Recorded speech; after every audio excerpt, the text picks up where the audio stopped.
Hey guys, Clyde here, and in this episode of Ship Talk, we are going to talk about every single coal ship in World of Warships, except we're going to split it into two videos because it's just so dang long. You'll find the other one right here, and of course there will be a link in the description to get to the other part of this video. If you like this long-form podcast-style warship discussion, you'll really love the Ship Talk episodes on steel ships and research bureau ships, which I will also link down in the description of this video. Without further ado, let's get into talking about all of the coal ships that exist in World of Warships as of summer 2023.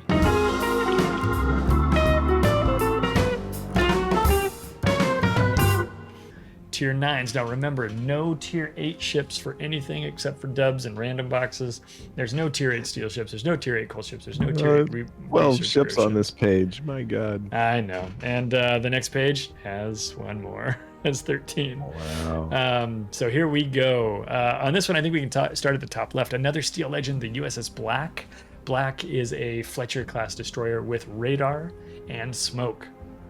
She was available originally in hard-to-get ways, one of which was steel, and now you can get her for 296,000 coal, which makes her, I think, the most expensive coal ship you can get. I don't think anybody's tripped over 300,000 yet. So Black is hyper expensive.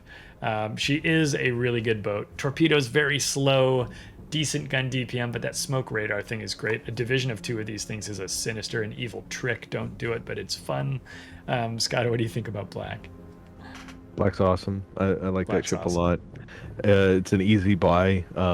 That's a coal ship where I would say use your coupon for that, and 100%. Oh, like if that's one where you'd make a decision if you were ready to buy a steel ship or not.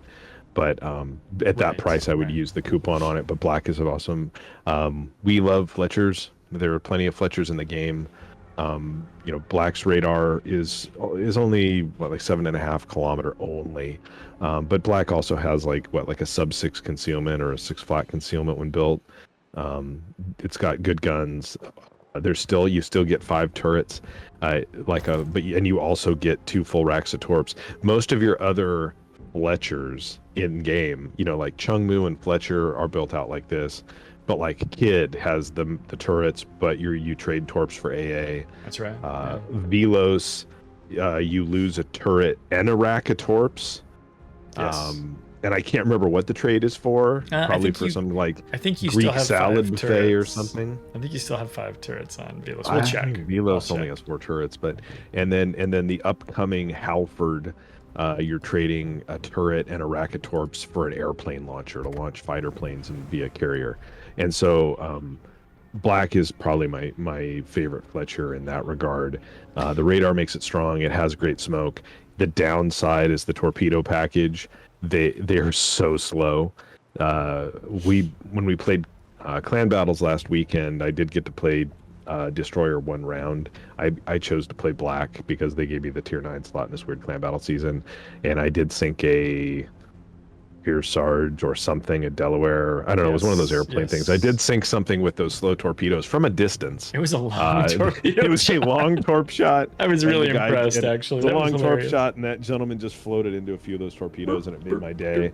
Other German hydro cruiser things that I was trying to torp with, it wasn't happening because the torps are so slow that if they get picked up on hydros, you got all the time in the world to turn into them or get away from them. But real quick on Velos, you were correct. Cool it is 4 turrets, but with a faster reload, so the DPM is actually pretty good. So it does have. It's got a faster reload, and it has a faster torp reload, so it's comparable to Fletcher. But Black is fantastic. I think it's a really strong pick, and of course it is priced like it. So definitely, if you're going to buy the Black, use a coupon. 25% of will round up to 300K.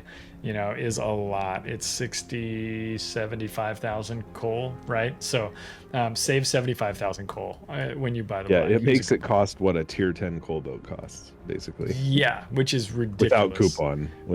Yeah. Neustrashimy, I'm gonna try to keep us kind of trucking, but make sure we take time to still address things. Neustrashimy is really great, but I don't think it's as strong as Black. But it's 4 barrels mounted into 2 turrets, so 2x2, 10-kilometer torpedoes. Really, really good concealment. You commented on Black's concealment, by the way. It's 5.8 kilometers. That's so good. It's so good. And then It's a Neustrashimy great boat. is I think even better if I recall. Neustra's very sneaky, yeah. 5.6 is the number.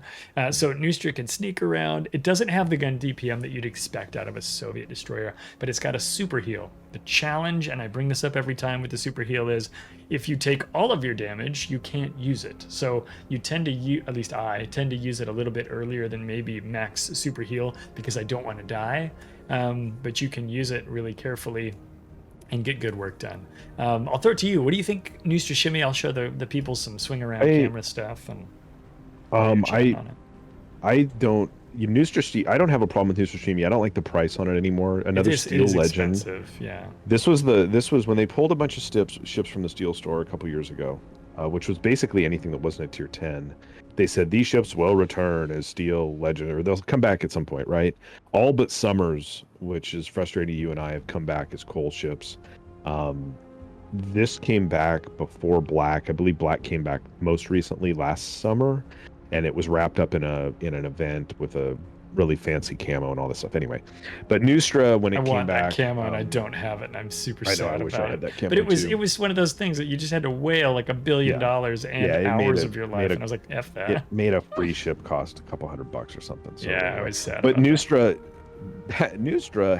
what's neat about Neustrashimy? So Neustrashimy has what, 2 turrets, and I don't use the guns on Neustrashimy unless I'm having a real bad time. To me, Neustrashimy is a pure torpedo boat. It's not really like it's not like your Grozovoy or your Ognavoy boats. It's certainly not like Tashkent or Delny.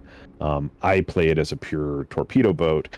That said, the torpedo reload in it is not epic, but it does have a good torpedo package. I believe they hit relatively hard. They have 18,000 damage. Yeah. They have decent range to go along with the ship's concealment. There's a lot of stuff on this boat to like, though, with that monster heal and the speed boost and Def AA if you need it. Although it's not, you're still a destroyer. Let's be clear, you're not Holland or Smallland, so you're not going to shoot down planes really. But I like Neustrashimy for what it is. At price point, I find it to be a reach in today's game. Like if I'm looking at this list of ships right here, I would buy Black twice before I would buy Neustrashimy. So yeah, that's just kind of my. But when we first were able to get Neustrashimy for coal, I got it right away and I played it a fair amount because it was so neat to finally have it. And it's a ship that before it went coal, and it was only for steel, you didn't see it that often, which is probably why they pulled it and started selling it for coal. I wanted it real bad, but I wasn't going to spend my precious steel on it because it used to be harder to get steel, frankly. And when it went for coal, I think, gosh, did I buy this without a coupon? I might have. I think you did, yeah. Because it was a Soviet DD and I had to have them all because I love Soviet DDs. So, I ended up buying this boat and having a good time with it and everything. So, yeah, Neustra's great. I agree with you that if I was buying one of Neustra or Black, it has to be Black. I think Black's just got more utility to it. Neustra is more unique than Black is, even with Black's radar. Neustra is more unique. So if that's what you're looking for, take a peek at a Neustrashimy. But again, I think it's a fun boat. It's a fine boat. And we are going to get a new version of this boat. The Lushun is a Pan-Asian clone of this ship that is coming soon, TM. We don't know when. It's going to be at tier 10, and we'll see what that boat is about when it gets here, when it comes through testing and everything. So for now, we'll move along from this and go to Groningen, which is the boat Brand played for us today. Groningen is tier 9 Firebat. What a machine. Bad concealment, long smokes, great hydros, and it's got 2x2 turrets, 2 guns, 2 turrets, and it just farms like a machine. No torpedoes. It's sort of the Smolensk of destroyers in a way. And I'll answer Dutchman's questions in chat, and I'll throw the Groningen discussion to Skada real quick.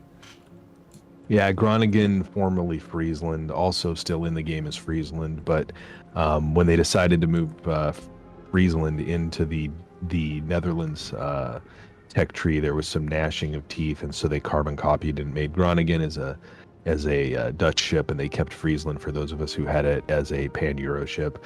So Groningen, it's a neat little destroyer, pretty good AA, Rat-a-tat, Firebat, small caliber, spammer, no torpedoes. Yep. It Yep. does have smoke, and it does have a really good hydros package, and it's fun to play if you're into that kind of play style. If you've played something like I don't know what a tech tree analog would be. I was going to say Forrest Sherman, but that's on this list too, right?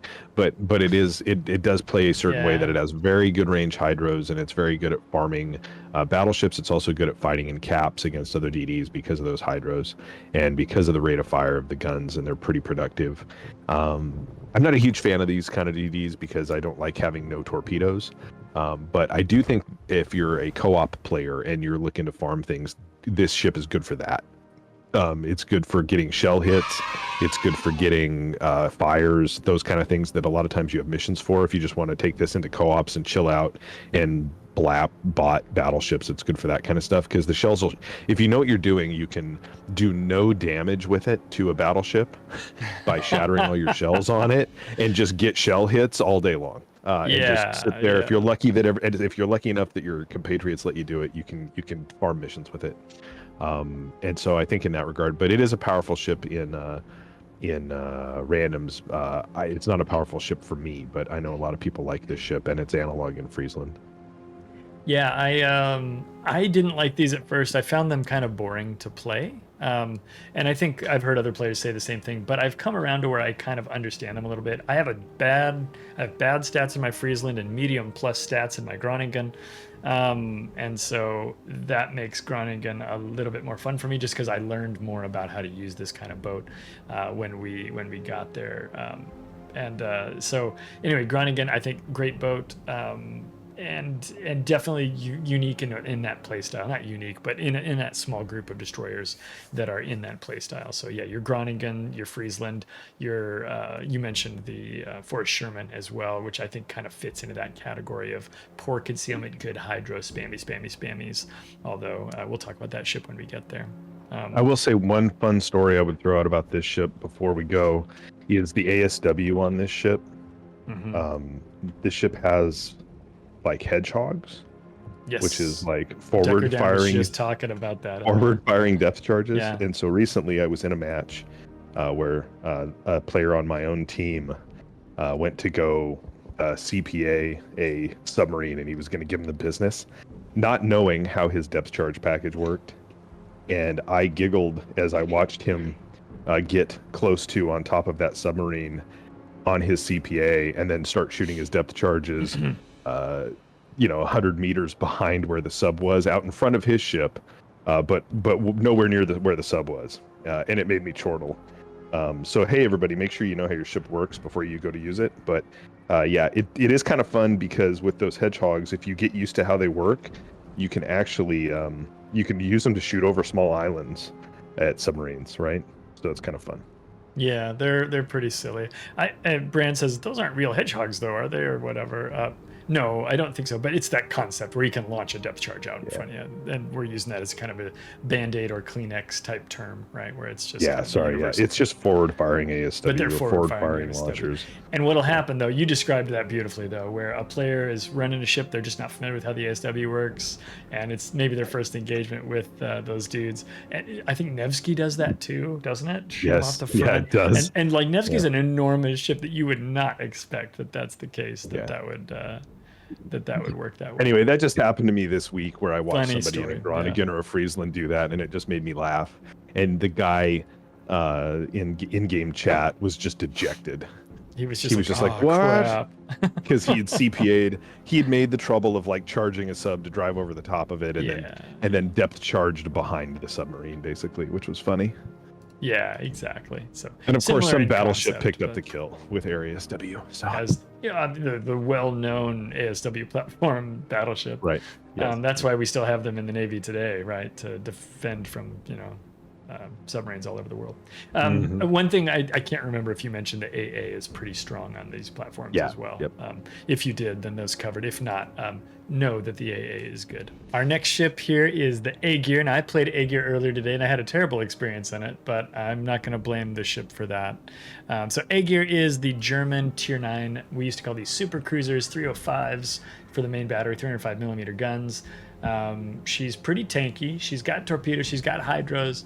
I don't believe she's got the best AA rating, but I'll need to double check on that. So I'll take a look at it here. Agir's is used to be able to be built for a secondary boat. That's less true now, and maybe we should stop living in the past and talking about what you used to be able to do. I do find her guns punchy. They like to operate at a closer range, a little closer to maybe 15 or 16 kilometers rather than much further than that because of range, and because obviously if you can get your secondaries and hydros working alongside that, that's great, but I wouldn't try to lean in as a secondary boat. Now, Skada, when I was playing this earlier, we were talking a little bit about having to use more HE than we would have thought historically. What do you think about that? If you can kind of recount some of that for us. Yeah, I think early game in this ship, I think people have a tendency to brawl with it a little bit more than is probably safe in anything. You can still halfway build secondaries on cruisers and try to do that with this ship, but it doesn't have the baked-in accuracy that Napoli or even Schroeder is the one you're thinking of. Schroeder, yeah, but that one has better baked-in secondary accuracy. This doesn't. Right. I used to, obviously, but again, if we're not talking about the past on this, you're going to build this like any other heavy cruiser. It does have 6-kilometer torps, but I think with the 305s, this has. I think you can play with the German quarter pen, the HE pen, because it has those 305s, and because it has the German quarter pen is 76 millimeters, so you can HE pen a lot of stuff at range with these shells. The guns are relatively accurate on the ship. I don't feel like they have painful accuracy problems. I think you're running at it's a 2.05 Sigma. Yeah, it's decent actually. With kind of battle cruiser dispersion. It's got an 18.5 kilometer base range. Obviously, the HE DPM stinks because it's German, because the HE Alpha on German shell sucks. And where you want to work is in the world of the AP if you can. But I wouldn't completely not use the HE in this ship. I like this ship. I don't have Siegfried. Siegfried and Azuma or an Agir were released at the same time. They have the same hull. One has, Bismarck guns in Siegfried, and this has the 305. So I like that this has the 9 guns. I think when I think about this ship, and when we played these ships earlier today, we talk about it's a lot of comparing this ship to what it isn't. Well, it's not an Alaska. Okay, well, nothing is, right? Yeah, if you really think about it. It's not this, it's not that. It's not Kronstadt, right? But I don't think it's a bad ship. This is a ship that's new to the coal store this patch, because this was a free XP ship. RIP free XP ships. This ship was a really good, probably in my opinion, deal when it was free XP. I don't know if I like it as much for coal, but it is what it is. But I do think if you are looking for, obviously if you're a Wehraboo and you want to play, sure, yeah, want to play German ships, this is one of a German ship that's available for coal. And I think this can be a fun ship. I've had good times with this ship. I think it's a ship that works well in randoms for what it is. I would rather play this ship than Rune, which is the Tech Line German Tier 9. Yeah. That's just my personal preference, though. But yeah, I think it is one of the ships that is in World of Warships. It has hydros, and it has very German stuff, hydros and torps, and it's kind of a pocket battleship. Yeah, and I think you're pointing out some of its weaknesses and some of the comparables and stuff, and I think that's valid to say. I think Agir's still a decent ship. I've not played a lot of games in it. It isn't necessarily a boat that's in the style that I would go for. I think I commented earlier, it's one of the last free XP ships that I got, if not the last one. But I did get it, and I don't dislike it necessarily, but there are comparables out there that are more fun to play. Nunez says Agir is greater than Kronstadt. I disagree, but I understand that people feel that way. Yeah, it's okay. Yeah. I mean, I like the radar on Kronstadt. I like the fire spamming capabilities of Kronstadt.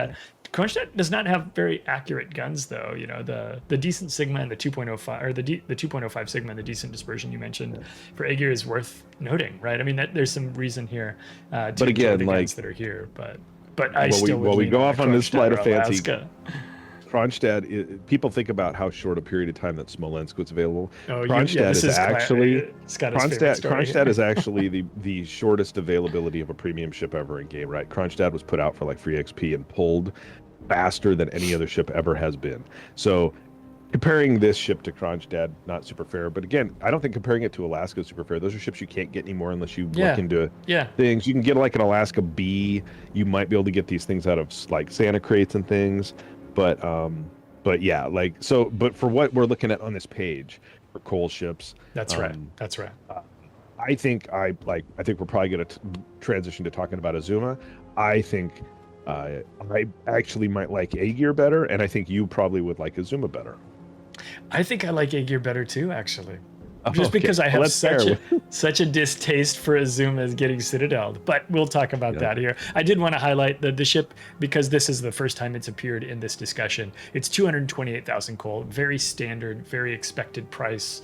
You know, when it came over, it's going to get priced like a tier 9. It did get priced like a tier 9 cruiser. So they did land on a very normal price, which is good. No free XP Legends premium pricing. They didn't do anything like that. I wish they had called these free XP Legends and made them cost like 200,000 coal and 10,000 research points. Yeah, that would have been nice. Oh, wait. And 10,000 research points? Yeah. No. Yeah. Hang on, I'm hearing you in slow motion. Yeah. What's that? Yeah, just so it's completely reprehensible. So they're like, remember when free XP used to be good? Yeah. Here's what you get. Yeah. So I want to go back. You said, I think I'd like Agir better, and Clyde, I think you'd like Azuma better. I think normally that would probably be a pretty good take, right? I think Azuma, we talked about how easy she is to citadel and at such great ranges that makes it really painful for me. And also Azuma doesn't have any torpedoes, and that makes me sad. Azuma is a large Japanese cruiser, 310 millimeter guns. I think with hydros, if I recall correctly, we'll pull that up here in a bit. And she does HE fire spamming. That's her trick. You'll get a lot of 3,000 damage salvos with Azuma, as well as with Yoshino, which we'll talk about a little bit later. She will tend to start a lot of fires. The fire chance is quite excellent, despite your luck earlier today. But she is very frail. You cannot give up a broadside. You cannot get too close. You need to remain at range. And for me, it makes it difficult to influence games in Azuma. And so I think even though I got Azuma first, I would probably I think I got Azuma out of a Santa crate. I was planning on never getting Azuma, but I think I would probably prefer Agir over Azuma. But you played Azuma this morning, and you had a good damage game. We lost, but you had good damage. Tell us about your overall experiences playing Azuma as an experience. My gameplay in Azuma is always the same. It is longish range because the guns are accurate and they're big and they have good HE alpha, but your reload is mediocre. 20-second reload on these 9 guns. They're large guns. It has much better AP DPM than it does HE DPM. Again, in the match we played today where we were messing around with these ships, I used the AP once. We were fighting a pretty hardly contested side against a lot of better ships, quite frankly. Yeah. And I think I scraped up like 130, 140K, and we lost, and it was what it was. And I talked about in that match how this is one of those ships for me where you're playing it I'm always playing this ship angled away in a slow kite, as you do with fire ships of this nature, in a decent range because I can land shots with it. And I'm just floating away and lobbing fireballs at people and hoping for the best, hoping I can contribute to a win. The AP on this ship is usable, and if you bow in and you want to go in and get in closer ranges, you can punch things with the AP on this ship. I've citadel battleships with the AP on this ship. Asterisks, probably in co-ops or something, right? But right. but like sure. you can make work with the guns on this ship. But I think when we talk about what else is available in the tier range, it's not really a first choice for me. Or a second or a third. In fact, I would, with the way I play this ship, the same way I play the Carnot, which is also on this page, and we'll talk about it eventually. Yeah. And I like the Carnot better for whatever reason. And Azuma has a tendency for me to be one of those ships where I'm angled away, and it feels like I'm going to do fine with avoiding battleship salvos, but there's always like one errant shell from in today's match, it was from a Freddy DeGrossa. Just one errant shell that taps me in the fantail, and I take a full citadel. And it's like, really? I dodged all the shots. I did what I want. You know, I turned out and I juked and I did all the things. And it's hard to juke in because it's it's a big. huge ship. She's so And big. it's just frustrating to me that it's one of those ships that eventually you just run out of ship because of that. Or too many people shooting at you and it just falls apart. So you know, it's again, this is a ship that was free XP up until this patch, and now it's available for coal. I do And so like it's this again, alternative camo. This is the one you were running. yeah, yeah. Oh, sorry, you were, No, you here's were in the the alt. middle of the Oh, cool. I was just gonna say again, this is one of the ships that's in World of Warships. Yep, it's one of the pixel boats. You know, of all I time. it's just not a yeah. It's one of the pixel boats of all time. If you want to, I use like if you're trying to play like I use my Zhao Captain on it. I guess that's probably fine. Yeah, it's close enough, I think. Yeah. You know, you're not. But I've been like, is it a trainer for that line? Is it a trainer for the new Japanese cruiser line? No. What is it? You know, what does it? You know, again, I don't know. It just doesn't do anything for me. Yeah. No, I think that's kind of how I feel about it. Is it's a boat that's in the game, and if I didn't have it, it wouldn't bother me, right? Yeah. And Has that's hydros, it's a sad thing about spotter plane, Azuma. defensive AA, but stuff like the hydros Polo on pair. it. Stuff like the hydros on it? I don't want to be close enough to have to use them. Those are hydros that you use because some shimikaze got in the back line is chasing and you. you know, and you got torped by somebody you never saw. And then if you do see them, you shoot, and boy, you better hope they die because it's a long reload until you get to shoot them again before they go dark. And it's just like, meh. Well, and I think the hydros, they tend to spot those torpedoes, which confuse the sailors on board the Azuma. They're like, why don't we have those? You know? Right. Yeah. It always makes me. I always kind of forget that, even though I know. But if I'm playing Azuma, which is not very often, you know, you hit that torpedo button thinking that they're there and they're not. That might be an interesting thing, and I haven't thought about, is to look at every Japanese cruiser in game and see if this is one of the only ones that doesn't have torpedoes. Because I can't think of very many Japanese. This and Katori, like that's easy to figure out. Like I just, you know, there's a lot of Japanese cruisers, and I can't, you know, even stuff like Tone that launches torpedo planes has onboard torpedo launchers. So I don't know. I can't think. Maya has torpedo. There are like 38 Japanese cruisers, and 34 of them have torpedoes. Okay, so we'd have to go shopping for 4 of them that don't. Azuma Azure Lane. Wait a minute, two hang of on. them. The tier 1s and stuff, or Hashidate, Chikuma. You said Azuma and Azuma Azure Lane, and that would be the 4. Oh wow, so Katori does have torpedoes. That shows I don't know. Katori does. Wow, yeah. So there you go, folks. One of the ships in the World of Warships. Yeah. Anyway, we'll stop picking on Azuma. You know, again, somebody has to be the one of those tier 9 big gun cruisers they introduced that is the one that Clyde likes the least. And Azuma, it's you. Skada, let's talk about Iwami. Iwami is a Japanese battleship with really accurate guns. It has what are they, like 410s? Yes. They are not the same as the Tech Tree Izumo. So there's like 4 tier 9 Japanese battleships that exist now.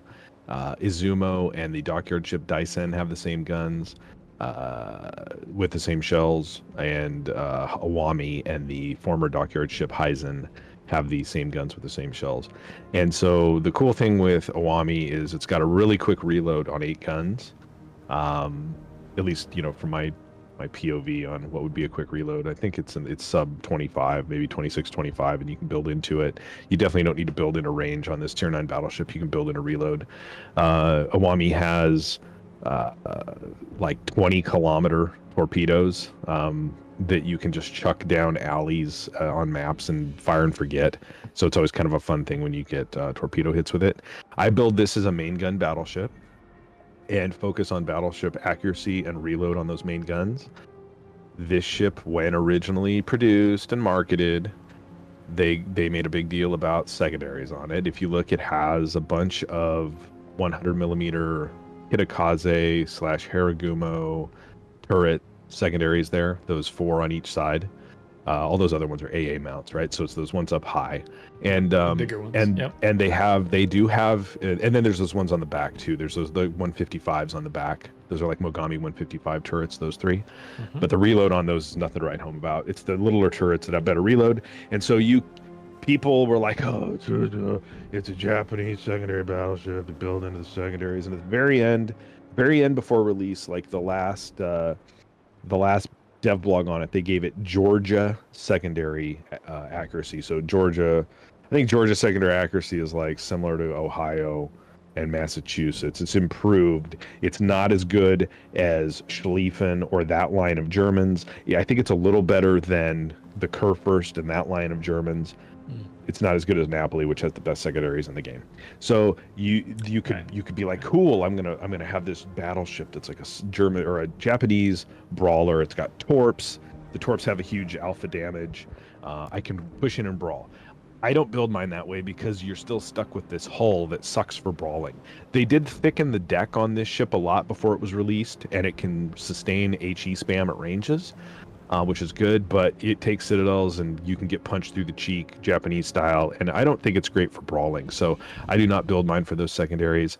The other rub is that even if you build it completely for secondaries, the range on them still only maxes out at like 10.5 with the flag.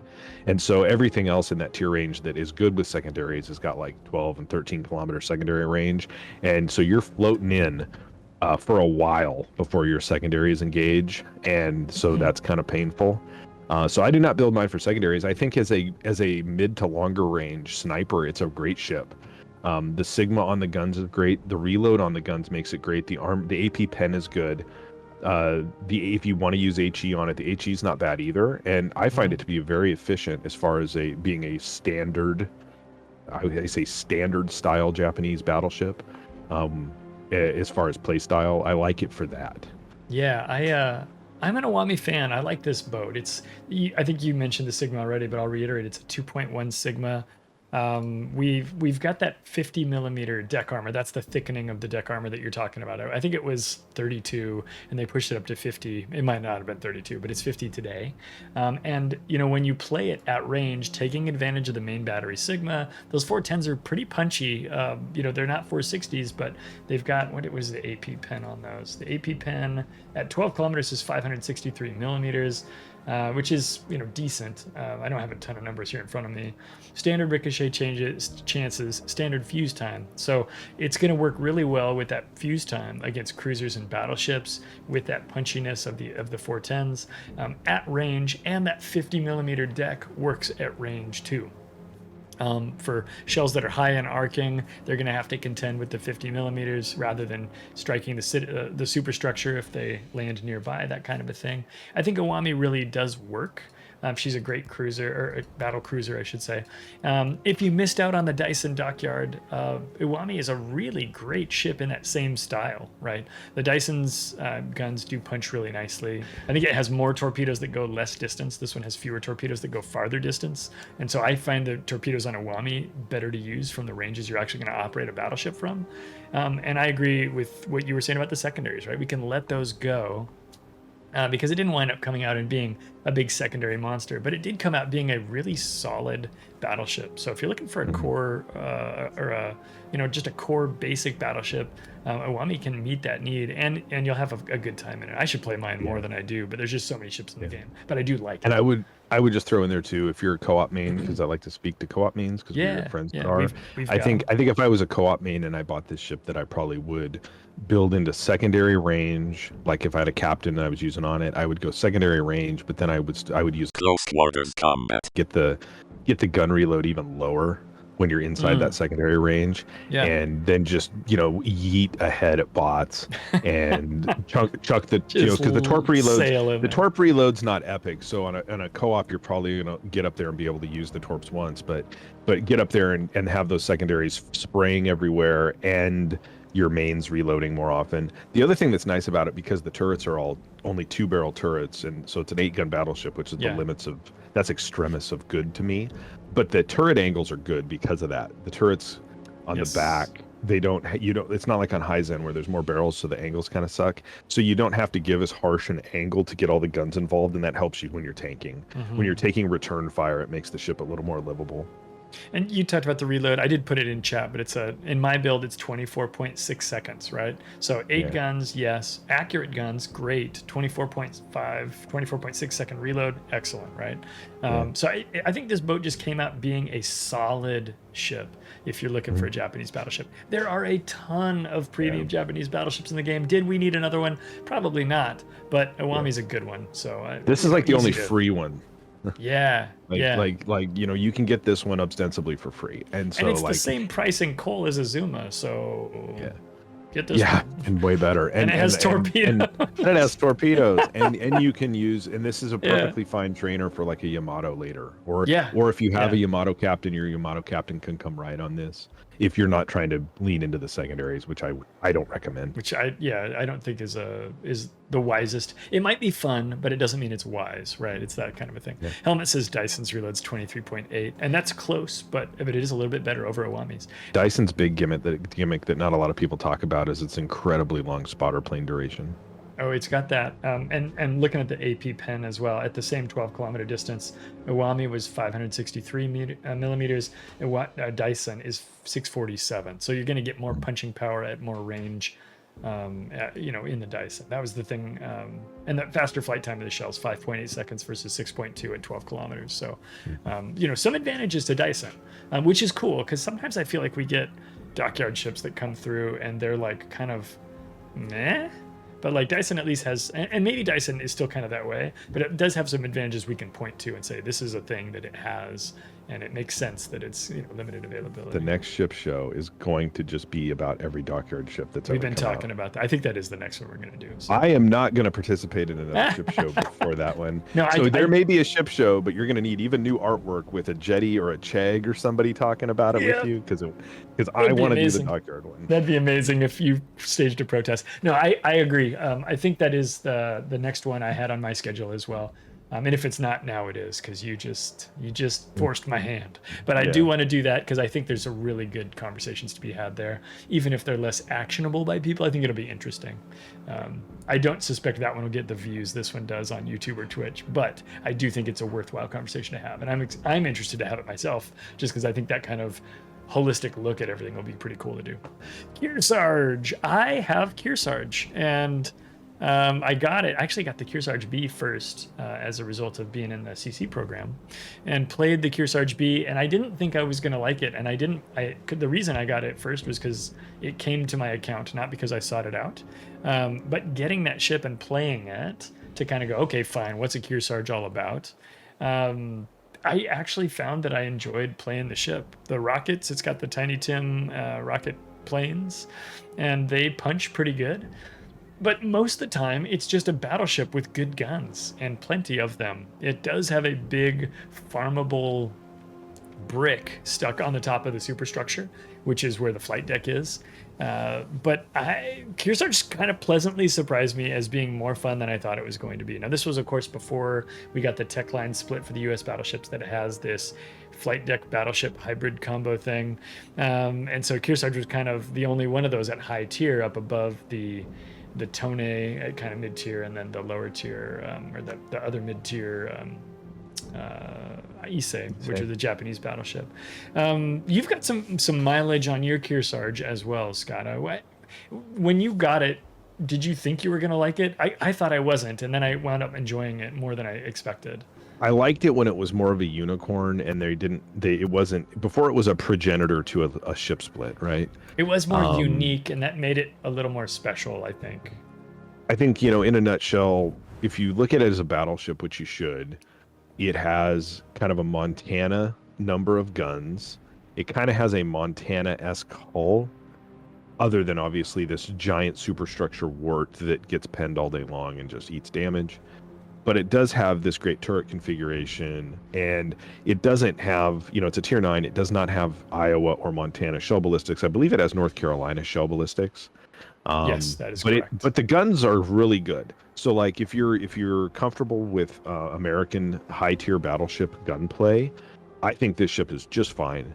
and you don't want to play this ship up close because it's an American battleship with no sensor package, and because of that whole flight deck hump is superstructure, and it just gets farmed, right? And so it just eats pens from everything. One of the biggest things that scares me whenever I play this ship or any of these American hybrid ships that exist is when you're up against Italian cruisers. Man alive, does this ship take so much damage from a slap from a Venezia in that superstructure. It just, ugh. I think now that there's a split that is like this ship, they have a place in the game now. I think people are more accustomed to them. And I do think they're fun to play. Are they fun to play against? I don't mind playing against any of these because I think they eat damage and they're fun to farm. And yes. I tend to think as more people play them, you have a lot wider player base. And let's be clear, there's a lot of players in this game that don't play carriers and don't know how to operate planes in the game. And so when they play a ship like this and they launch those planes, they're taking their battleship skills completely off the table, and they're flying around in planes. And to be fair, I think the Kearsarge's planes are harder to use than Nebraska or Delaware or Louisiana, because the timing. The timing of the machine gun for the Tiny Tims. They really, where I like to use the planes is on other battleships. They're really good at getting like a nice like 10K chunk on a superstructure and a couple fires, and that's really great. If they're fine for spotting out DDs. They're harder to use offensively against a DD. They work fine against cruisers if you're comfortable with how they work, right? And so, but yeah, as far as a coal ship, it's a unique experience. It's not as unique as it was though, now that there is a tech line that does this. I'm on board, I think, with everything you've just said. The thing that I think does make this ship still a little bit different from the tech line is that sheer quantity of guns and being at tier 9. Now, Louisiana has, I think, 1 million turrets. Does it still have 12 guns, Louisiana? No, Louisiana has 2 3-barrel turrets in the front and a 4-barrel turret in the back. So it's 10 guns. Okay. Yeah. This has the most. This has the most, but those ones are more Montana-like or Iowa-like, and these are more North Carolina-like, right? Yeah, Louisiana has Montana guns. Delaware has Iowa guns. Nebraska has North Carolina guns. So this has 12 guns, but North Carolina-style guns, right? Not that that's a huge... You still have super heavy AP, but what you're talking about is like flight times and stuff, like the comfort in using the shells. Yeah. And so what I like about Kearsarge at tier 9 is the 12 barrels. It's kind of that shotgun blast, a bit of a scatter gun. You do need to aim and lead like you would with North Carolina, but whereas the Delaware there has, I think it's 9 barrels. I was just running that in clan battles last week, right? So 9 Iowa style barrels, and so you get a lot of volume of shells. And people look at this and like, tier 8 guns, who cares? Yeah, but 12 of them, bro. Like North Carolina only has, I think, only has 9. It's got 3 3s, and so you're looking at 12 barrels at tier 9. These guns slap. They do good work. And then your comment about the airplanes and how they're difficult to use against small or nimble targets, 1000% correct. I have basically taken to just using Kearsarge rocket planes to farm battleships and cruisers. And I think, honestly, that's the right thing to do with them. It's not just because I'm a potato, although that may be a factor. But obviously, when you need to hit a destroyer, it can be challenging to do so. But you can get big damage numbers off of the bigger targets on the enemy team, and you can use your planes for spotting of those smaller targets, which allows them to get killed by collaboration with team members, hopefully people in your division, but if not, your other team members. And so I don't know, I find Kearsarge to be kind of still sort of unique, but you're right, it's lost some of its snowflakeness with the addition of a full tech line that meets it at tier and power capability, maybe even exceeding it when you get into the 9 and or the 10, depending on your just briefly on the guns, like if we're talking about this and then say ahead. We're talking about Iwami, this has a 19.6 kilometer base range, whereas Iwami has a 22.3 kilometer base range. This has a 1.9 sigma, whereas Iwami has a 2.1 sigma. Kearsarge actually has a little bit better vertical dispersion, but it has a worse horizontal dispersion, but they're similar. But where you're getting really gigged on Kearsarge is the 180 turn time on the turrets is 10 seconds longer, and the base reload on Kearsarge is 36 seconds. And so that 36 second, Like True. when you're That's good to bring like up. you're obviously going to run reload in slot 6 on this. You have to really, but like that reload is so long. And I hate any battleship with a reload. I mean, Pommern is like my one battleship with a reload over 30 that I give a pass. And so anyway, that's a problem with Yeah. this ship. But I do think Kearsarge is a fine ship for what it is. And again, in formats where you're playing against less ships, I think it can be more powerful, if that makes any sense. Yeah, definitely. If you've got fewer targets to worry about and more, that makes your spotting more valuable and makes your damage output more valuable too if you are one of the harder hitting ships. So we may see some folks running Kearsarges in the clan battle season. Not sure what's going to happen if people are going to spend both their one battleship and their tier 9 or one of their tier 9 slots on a Kearsarge and block out any ships that blocks for them. But we may. I think it won't be the number one pick for the clan battle season. But the affordable description of Tulsa, the cheap one, is that basically it's a down-tiered Des Moines with fewer guns. One thing Skada always reminds me is that I think the shells or the guns are different than what we think they are. They're not Des Moines guns. I think they might be Buffalo guns. So let me we're going to do some live research. This is a boat I just need to know more about. She is a U.S. cruiser. Real quick, let me bring up I'll show you what's on her. She's got a DEF-A swappable for hydros. She does have a 9-kilometer radar, that runs for 35 seconds. And we've got, of course, a standard hull repair. Looking at the turrets, just 6 guns on this thing. So the promise of Tulsa, what we want Tulsa to do, I have been Tom Sawyer, DGW photos. What we want Tulsa to be able to do is to fight tier 7s. When we buy this ship, that's what we imagine is farming somebody in a Caracciolo from our Tulsa, or citadeling the crap out of a guy in a Lazo or in a Shores or something. What might happen though is you might have to get yourself into a safe position because that Satsuma is coming for you. Now, taking a look at her main battery, her AP shells appear to be exactly the same as both those on Des Moines and Buffalo. And if we look at her DPM, her DPM is actually lower than both Buffalo and Des Moines. Buffalo edges her out, 327,000 AP DPM for Buffalo, 310 for Tulsa. And so not quite as gun powerful as Buffalo is, which is somewhat interesting. Looking at the hit points on the ship, 26th out of 31 cruisers. The highest one, of course, being Kronstadt with 71,000 hit points. Tulsa has 42k. 42k is not as, even though it's 26th, it's not as bad as it sounds.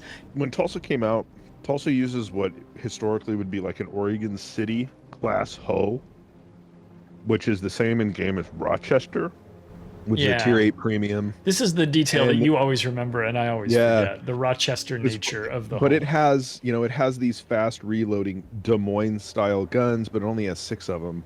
But shell wise and everything, I don't think the shells are Buffalo shells. I think it has Des Moines shells. Actually, I just looked it up. All 3 of those guns have the same shells. Yeah, it's just you only have 6 on this one. And there's fewer barrels. Yeah. You can kind of play this like a Des Moines.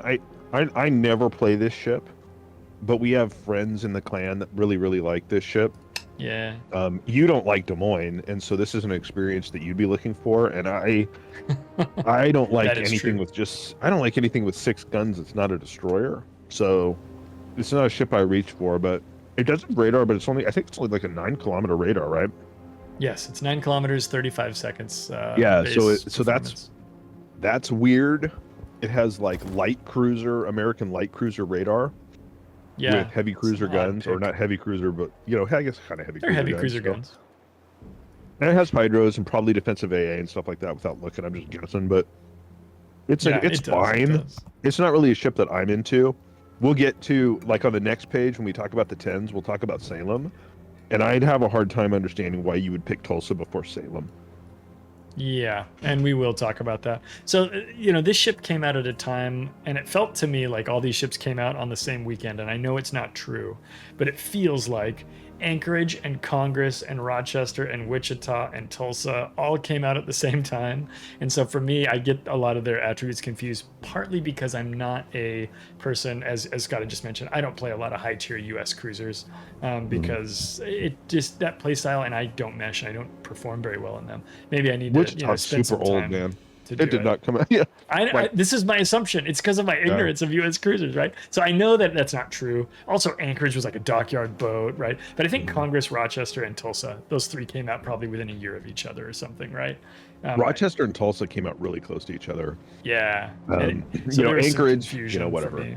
And they all have some kind of thing, like Wichita looks like a buffalo, but it has New Orleans shells. But it, and like Anchorage, right? Or no, Wichita looks like a Baltimore, but it has New Orleans shells, and so it doesn't have the super heavy AP. And Anchorage looks like a Buffalo at tier 8 with smoke, but it also has New Orleans shells, so it doesn't have super heavy AP like Baltimore. And Tulsa is like this, and Rochester is an Oregon City class hull, so it has better AA, but it has smoke, but it doesn't have torpedoes, but it has Baltimore guns. So it's like this whole, it's like shell weird game where they're the moving. Worst Venn diagram ever. Yeah, they're just doing all these like things. So long story short, there, I think Tulsa would be fine if we were up tiered. If you're playing up, where you're if you're playing down, like you're in Tulsa playing over lower tier ships. But I think there's going to be a lot of situations where you're going to be playing 10s and supers. Again, I'm probably not the best person to say whether or not you should get Tulsa. Like you said, we do have friends in the clan who are big fans of it. They think it works really well for them. Not Odysseus loves this ship. Does big work in it. And when I commented, I described the Buffalo DPM versus Tulsa DPM. Buffalo's DPM is better, but only just. And Buffalo has a reload that is like 11 seconds or 9 seconds or something. Whereas on Tulsa, the reload, as you said, was fast. It's 5.1. So there's the ability to respond to destroyers, to things that you've radared, to things that your team spotted. With 4 guns, much because you're bow in, and so it's like you're trying to hit something with 4 shells, and it's not the best dispersion. And so I don't know. That's why I don't like this ship. Yeah, luckily your range is also short, so that dispersion can't be that bad, right? Like, it's just one of those things where there's that. So for me, when I look at Tulsa, I don't feel personally tempted to grab this boat. That does not mean that there is not a Tulsa Owners Club that meets at the Pizza Hut down on Main and talks about how great the Tulsa is. And if you guys are big Tulsa fans, that is all good, and you're certainly welcome to do so. But I look at this boat and I go, maybe there's something else I can spend my coal on. So we'll go to Carnot. You're back, and you're a Carnot fan. So I'm gonna try to throw you the microphone again. Hopefully you can catch it this time. I like Carnot is a heavy or super. It's like these tier 9s, like we've talked about in regard to Azuma or Agir. So it's a giant French cruiser this time. It has a bunch of guns. They're 305 millimeter. It has 2 turrets with 3 barrels each, and then 1 turret with 4 barrels. So it's got that that kind of weird stuff. Its HE DPM is actually less than I thought it would be. It's only just barely breaks 100,000. And primarily, I ride the HE in Carnot, like you do in Azuma. Its AP is fine. It has French shell ballistics, so that feels a little bit better. I think the guns are accurate. The Sigma's 2.05. It's got under 100 meters of vertical dispersion. Reload's a bit punitive at 25 seconds, so that part kind of sucks. And the range isn't as good as Azuma at 18.6. So by all accounts, Azuma would be a better ship than this, and it may be. This ship is kind of the progenitor to the French cruiser split that ends in Marceau. But it plays differently in that, Marceau and Brest, the tier 9, has, it's a Dunkirk-looking ship with all of its turrets forward, and this does have a rear turret. I play this ship a lot like I would in Azuma. I'm slow kiting away, lobbing fireballs over my shoulder at things, and doing what I can to speed juke a ship that I think is about the size of a cruise liner. It's a very big ship. It's not exceptionally tanky, but I do feel like it has some French-based armor gimmicks that is likened to French battleships.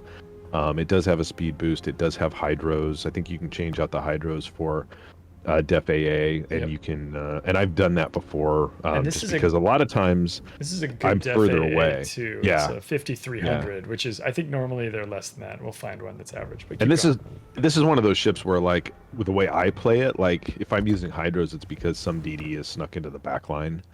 And so, like, I will play it with FAA sometimes to protect myself from just getting carrier striked a little bit. Never It mind. does have Maybe that really 5300 is more common than I thought. does have really slow reloads, Zornbringer. Yeah. I think I run the I think I run a spotter on it. I think it has spotter as an available thing in the other slot, and I think I run spotter on it. Yeah, spotter, like speed that's a boost, thing. or fighter. Those are all 3 swappable. Yeah, I know I run speed boost on it. I think I dance back and forth, but yeah, so I like it. But again, I don't know that it's special in that if you have French cruisers already and you've started, you've gone to Algerie, you can work up that new tech line, and you're probably better off working up that tech line for those ships than you are playing Carnot. Carnot's not a ship that I see played very often. No.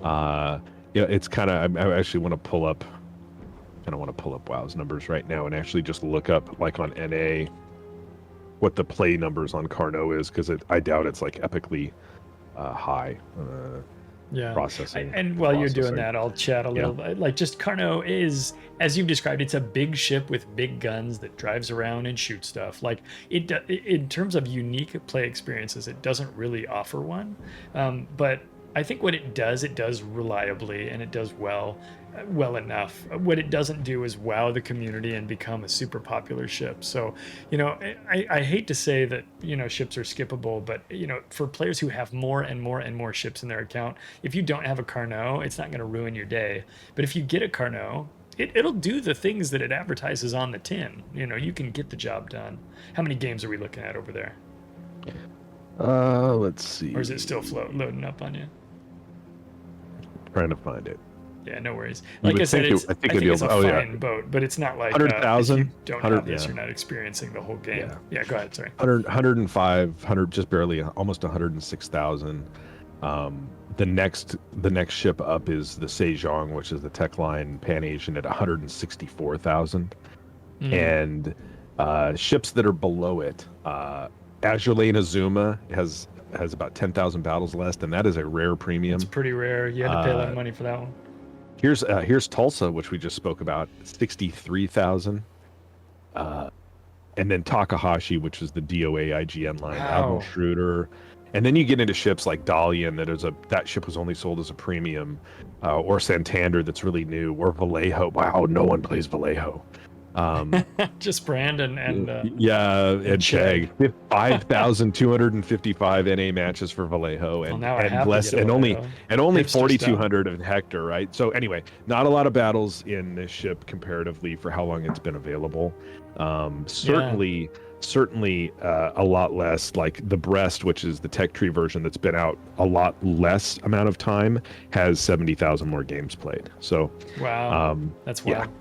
We talked about this in Azuma, and I blame Azuma for not having torps. Well, Carnot doesn't have torps either. But, like, for some reason, I feel like that's fine with me, and I can't put that into words. So maybe that's BS.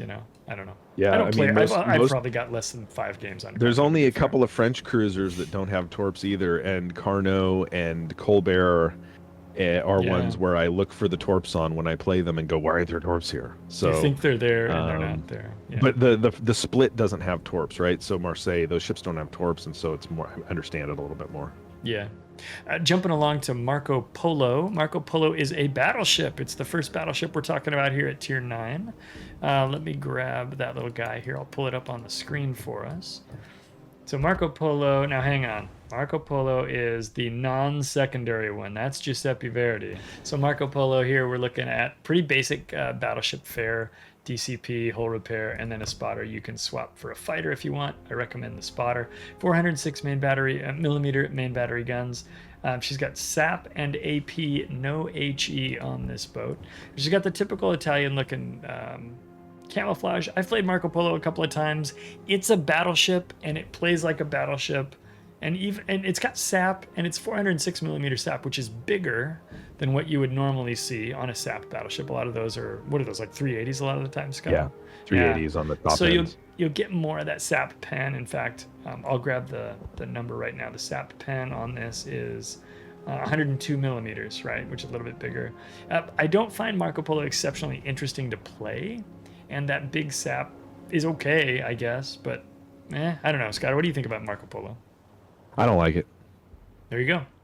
Yeah, it came out when the Italian battleship line came out, and it doesn't have smoke. It doesn't have fuel smoke. Oh, I didn't even mention that, but yes. Yeah, it's which just is like a so battleship. lame. Yeah, it's just a battleship. It's more like do you have Roma? Do you want a tier 9 kind of Roma without smoke? But instead of HE, we're going to give you SAP. It's a big deal that it has 406 millimeter SAP. That is its But special again, thing, right? It runs into the problem that the Italian battleship line has with that SAP, and that you cannot delete. They made it so you can't delete destroyers with it because it was just too punitive. And then not long after this ship came out, they announced another premium tier 9 Italian battleship, the Giuseppe Verde, that has smoke and it has secondaries that shoot SAP. So it actually has like a variation on a theme gimmick. And the variation on the theme that this ship has is that it doesn't have the smoke. And why does it exist? And I don't know. I just don't like it. Yeah. I will say, looking at the 3 tier 9 Italian battleships that exist, Lepanto, Giuseppe Verdi, and Marco Polo, I did pull up some numbers here. Marco Polo has the best Sigma, 1.9, whereas Lepanto's 1.6. Verdi is 1.7. The dispersion is about the same on all of those ships. It's really, really close. So, I mean, there is something to be said for that in terms of accuracy. When you said, hey, it's kind of like, what if we had a Roma? It's not too dissimilar from Roma. Roma's actually got a worse Sigma than this. The thing about Roma is Roma has HE and AP, and Roma never advertised to be anything other than just a regular old reliable battleship. And Roma's got some tankiness that just makes her really great, which I don't know that I experience when I play Marco Polo. Marco Polo's fine, but for me, there's no reason to stretch to get it if there are other choices available to you that are more interesting, more powerful, more fun. So that's kind of my sum up, I think, for Marco Polo. Z44, we got a destroyer, German destroyer Z44. Skada, take it away. Z44 is a pure torpedo boat, which is a thing that's made people generally dislike it. It's not like the normal tech line. I say normal, but the original tech line German destroyers, because it doesn't have hydros. And it's not like the gunboat or the newer German destroyer split, because it doesn't have like the heavier gun caliber that those have that make them more AP focused gunboats.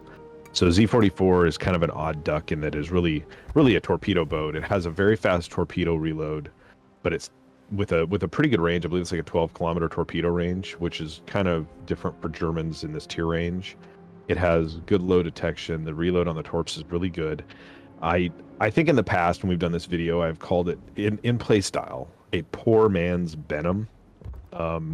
That's probably not fair because Benham's just better, but I have liked this ship, or I like this ship. I've liked it in the past because I liked more torpedo-centric destroyers, but German destroyer fans, I think, are always disappointed in this boat because it is not like Z46, in that regard. You can play those other German destroyers more torpedo focused if you want, but at least they offer more utility.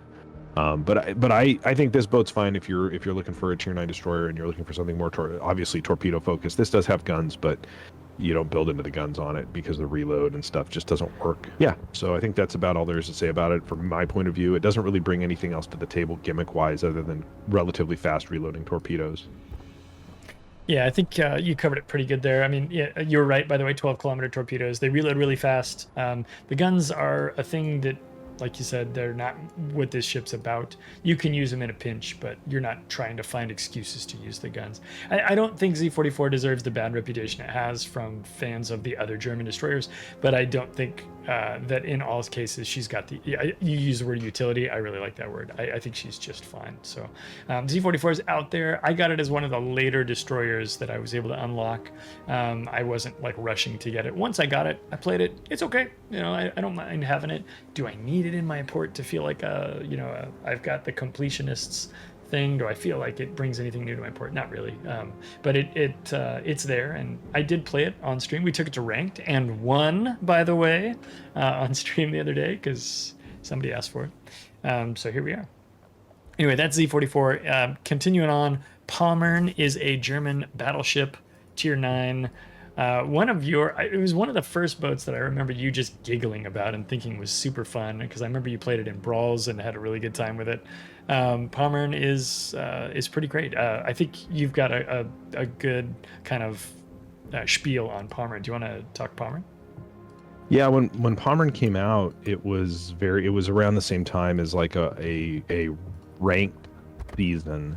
That was like 3v3 tier 9 battleships, like battleships only, like 3v3, and it was really kind of the king of that season. Pommern's a Freddy hull, or Frederick de Grosse hull, but it has 12 barrels of the 380 German guns, like Bismarck sized guns. It has hydros, it has 6-kilometer torpedoes. So it's kind of like, is it a Tirpitz? Is it, what is it? Well, it's kind of the best of all those things, and in that tier range, it's pretty fun. And then the secondary package, this is before stuff like Schlieffen existed.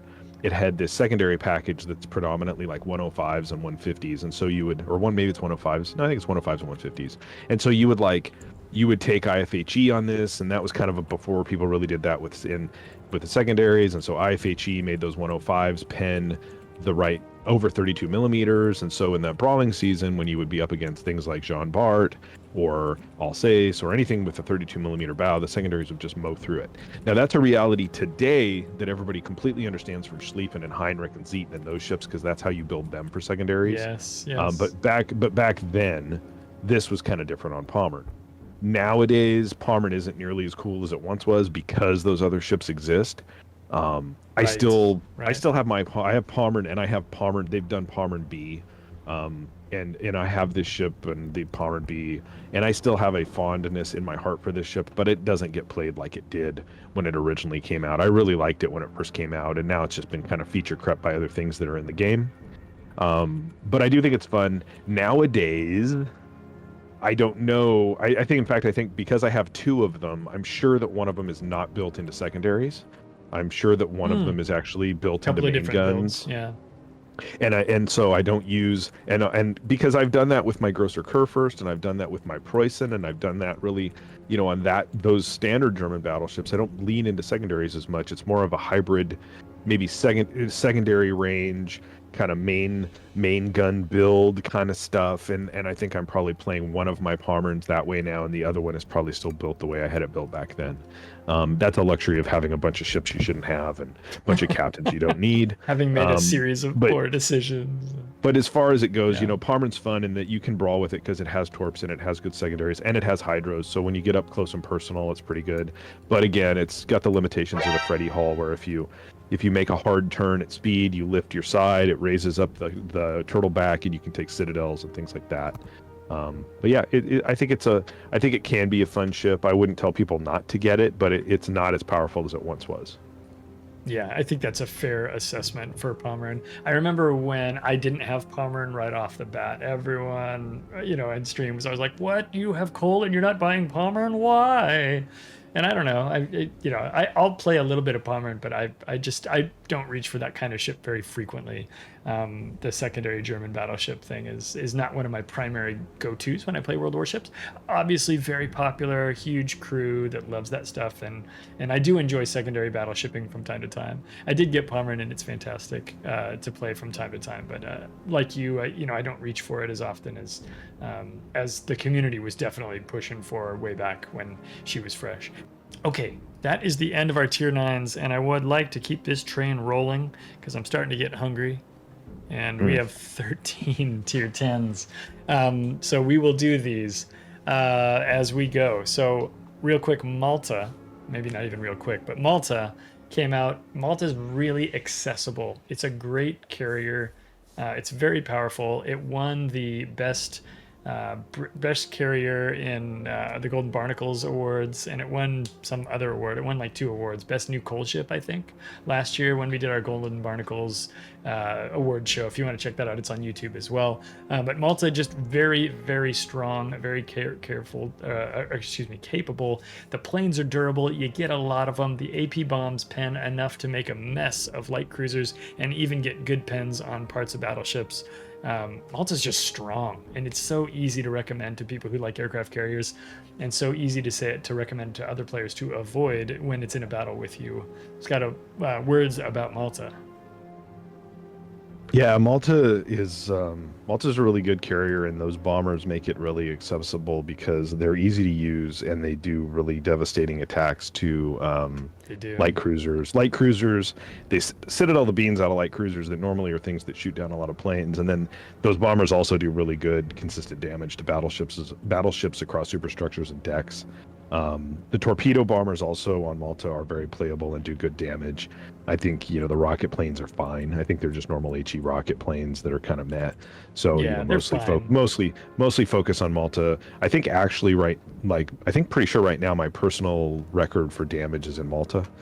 Good, bad, or indifferent. Wow. For a while it was in Shikishima, but I think Malta pushed me up over the top in one game we played.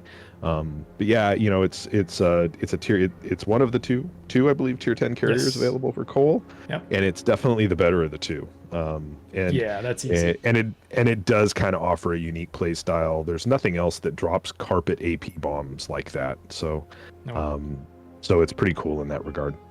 Yeah, she's strong. And the other thing that makes her a little more accessible, in addition to how easy those AP bombs are to use, is the plane regeneration and the number of planes that you have, right? You can screw up some flights, and you'll still be able to compete and get some work done, right? So you'll be able to still run full flights later on. You can get deplaned in Malta, but you kind of have to be trying or learning to make that happen. So I'm not telling everybody they need to go out and become CV mains, right? But if you're going to grab a tier 10 coal CV, the only choice really is Malta. I know you could choose Immelmann, but Immelmann's just not as good. Irredeemable says, define easy to use, please. So the carpet bomb AP bombers drop lots of bombs that cover an area.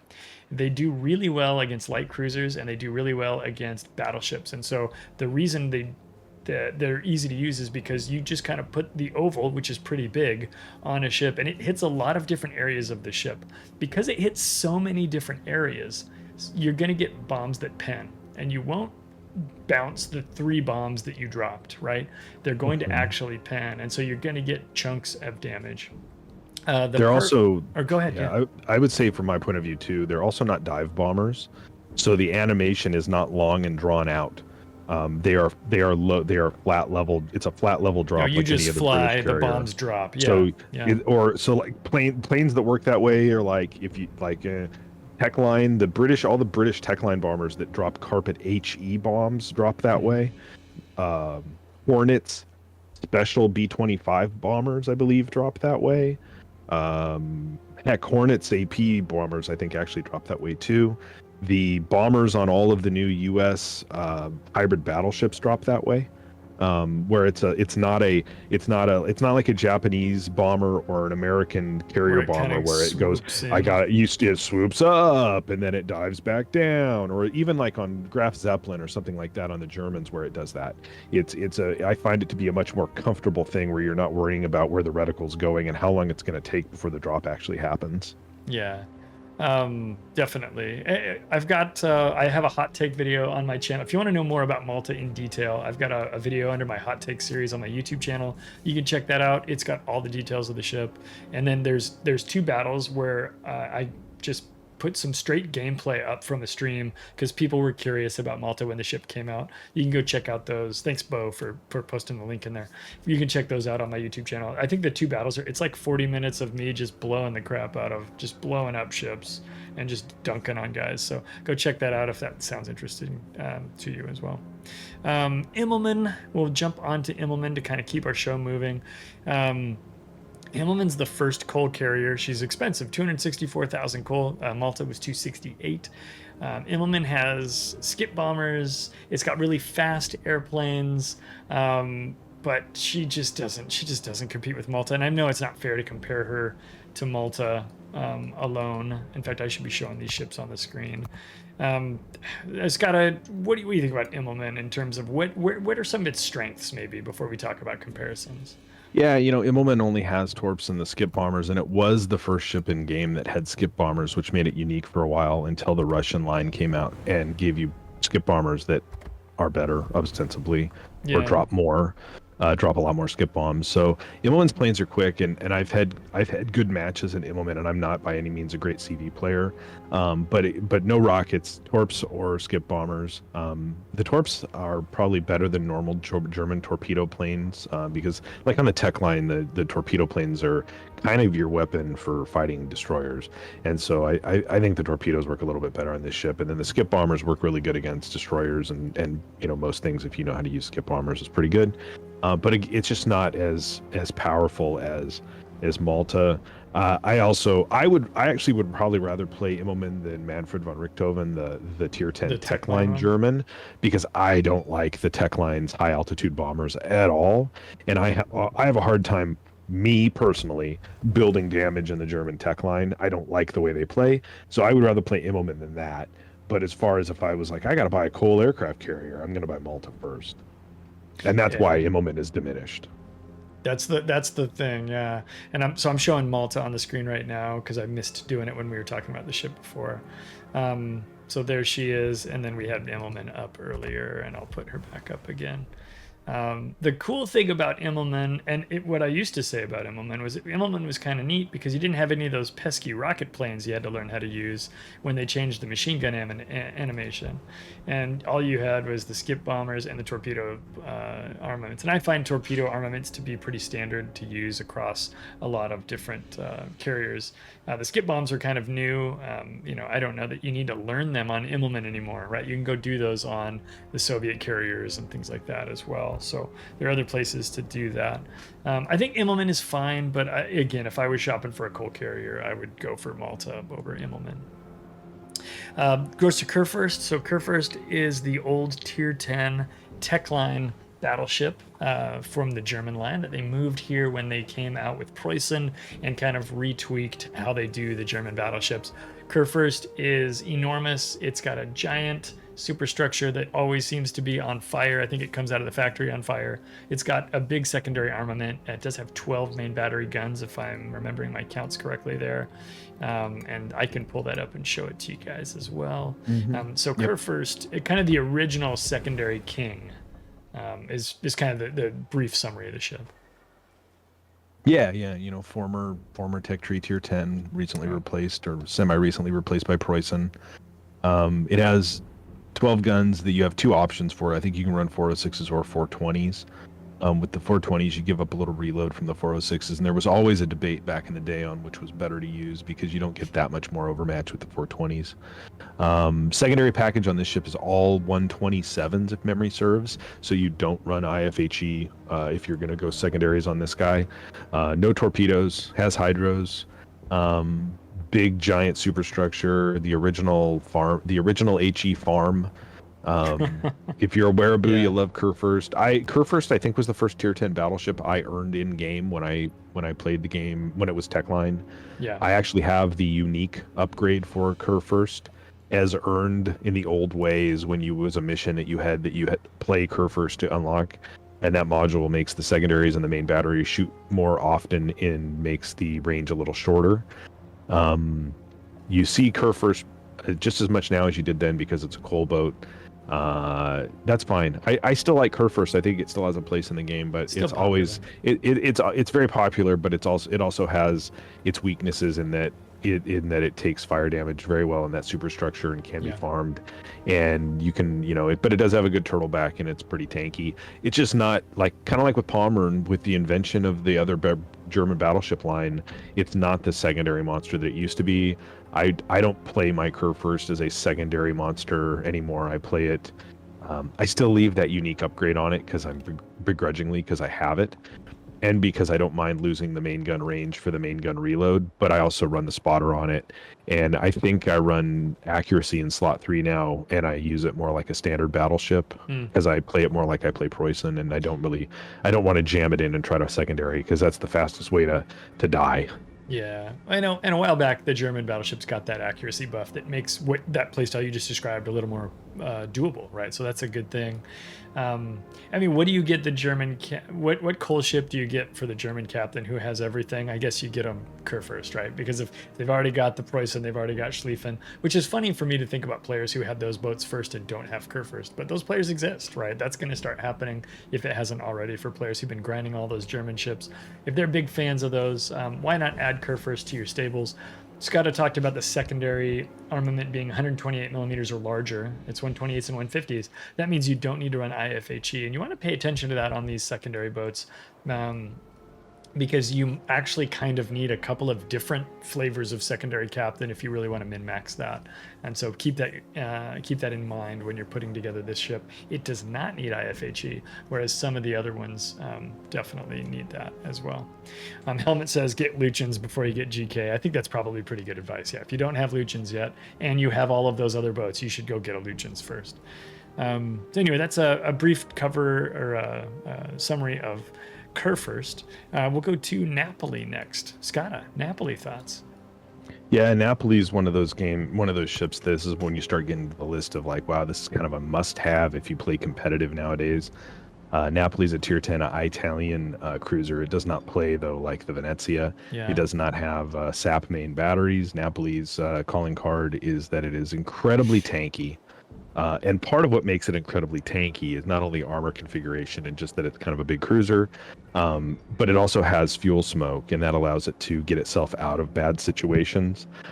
Its main battery is, I think they're like 254s. I think that's right, yeah. They aren't exceptionally accurate. The reload is nothing to write home about, and really the DPM is nothing impressive, but the ship has a ton of staying power. And it does have the most accurate secondaries in the game. And so while you can't build into manual secondaries on cruisers, it does have SAP secondaries that are extremely accurate. And the small ones there, the little turrets you see, while there's not a lot of them, they reload often. And so this ship is fun. I play it a certain way in randoms, in that, the first part of the match, I kind of hang back and mid-range cruiser stuff and try to hit AP shots or even start fires with the HE. And then it's one of those ships where there's an inflection point in the match where it's like, well, I could push in now because the route is on, or I need to push in because we need to make something happen. And then I'll push in with it, and if I have spotting, I'll pop my smoke and just sail into secondary range. I can't be seen. I can put up a spotter plane so I can maybe get a peek before it gets shot down. My secondaries go berserk on stuff that's spotted. It has torpedoes that you can torp rush with, and when you get close, then you can make AP shots and do fun things. So it's a fun ship. Yeah, it's great it gets played a ton in clan battles because of its survivability and because of its escapability. It's also fast. It's not a slow ship for the size of it. Yeah. Downsides are that it has like no sensors, which is like an Italian hallmark. The Italian Navy ships in the game just have no idea what's going on around them. So it doesn't have anything like that it can bring to the table, unfortunately. But it's a good ship. It's a good ship, and it's a lot of fun. She's fast, as you've indicated. She's stealthy. Her concealment when fully built is just over 10, and then she's got smoke, right? So when you talk about her escapability, she's going to use those three tools to avoid the damage that is happening, or that would be coming to her. Plus, she's tanky, right? We talked about that earlier, and Snob just mentioned it in the chat as well.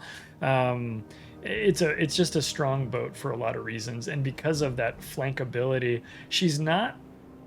You mentioned the DPM is not the highest. She's not the most damaging destroyer out there, but she's a problem that teams have to deal with in competitive modes. You can't let it live back there and get behind you or on one of your flanks or whatever. You have to solve the problem. And because she's tanky and stealthy and speedy and all those things, it becomes a thing that the enemy team can't ignore, and that distracts them, allowing your other team to come through and win the clan battle or the ranked battle or whatever.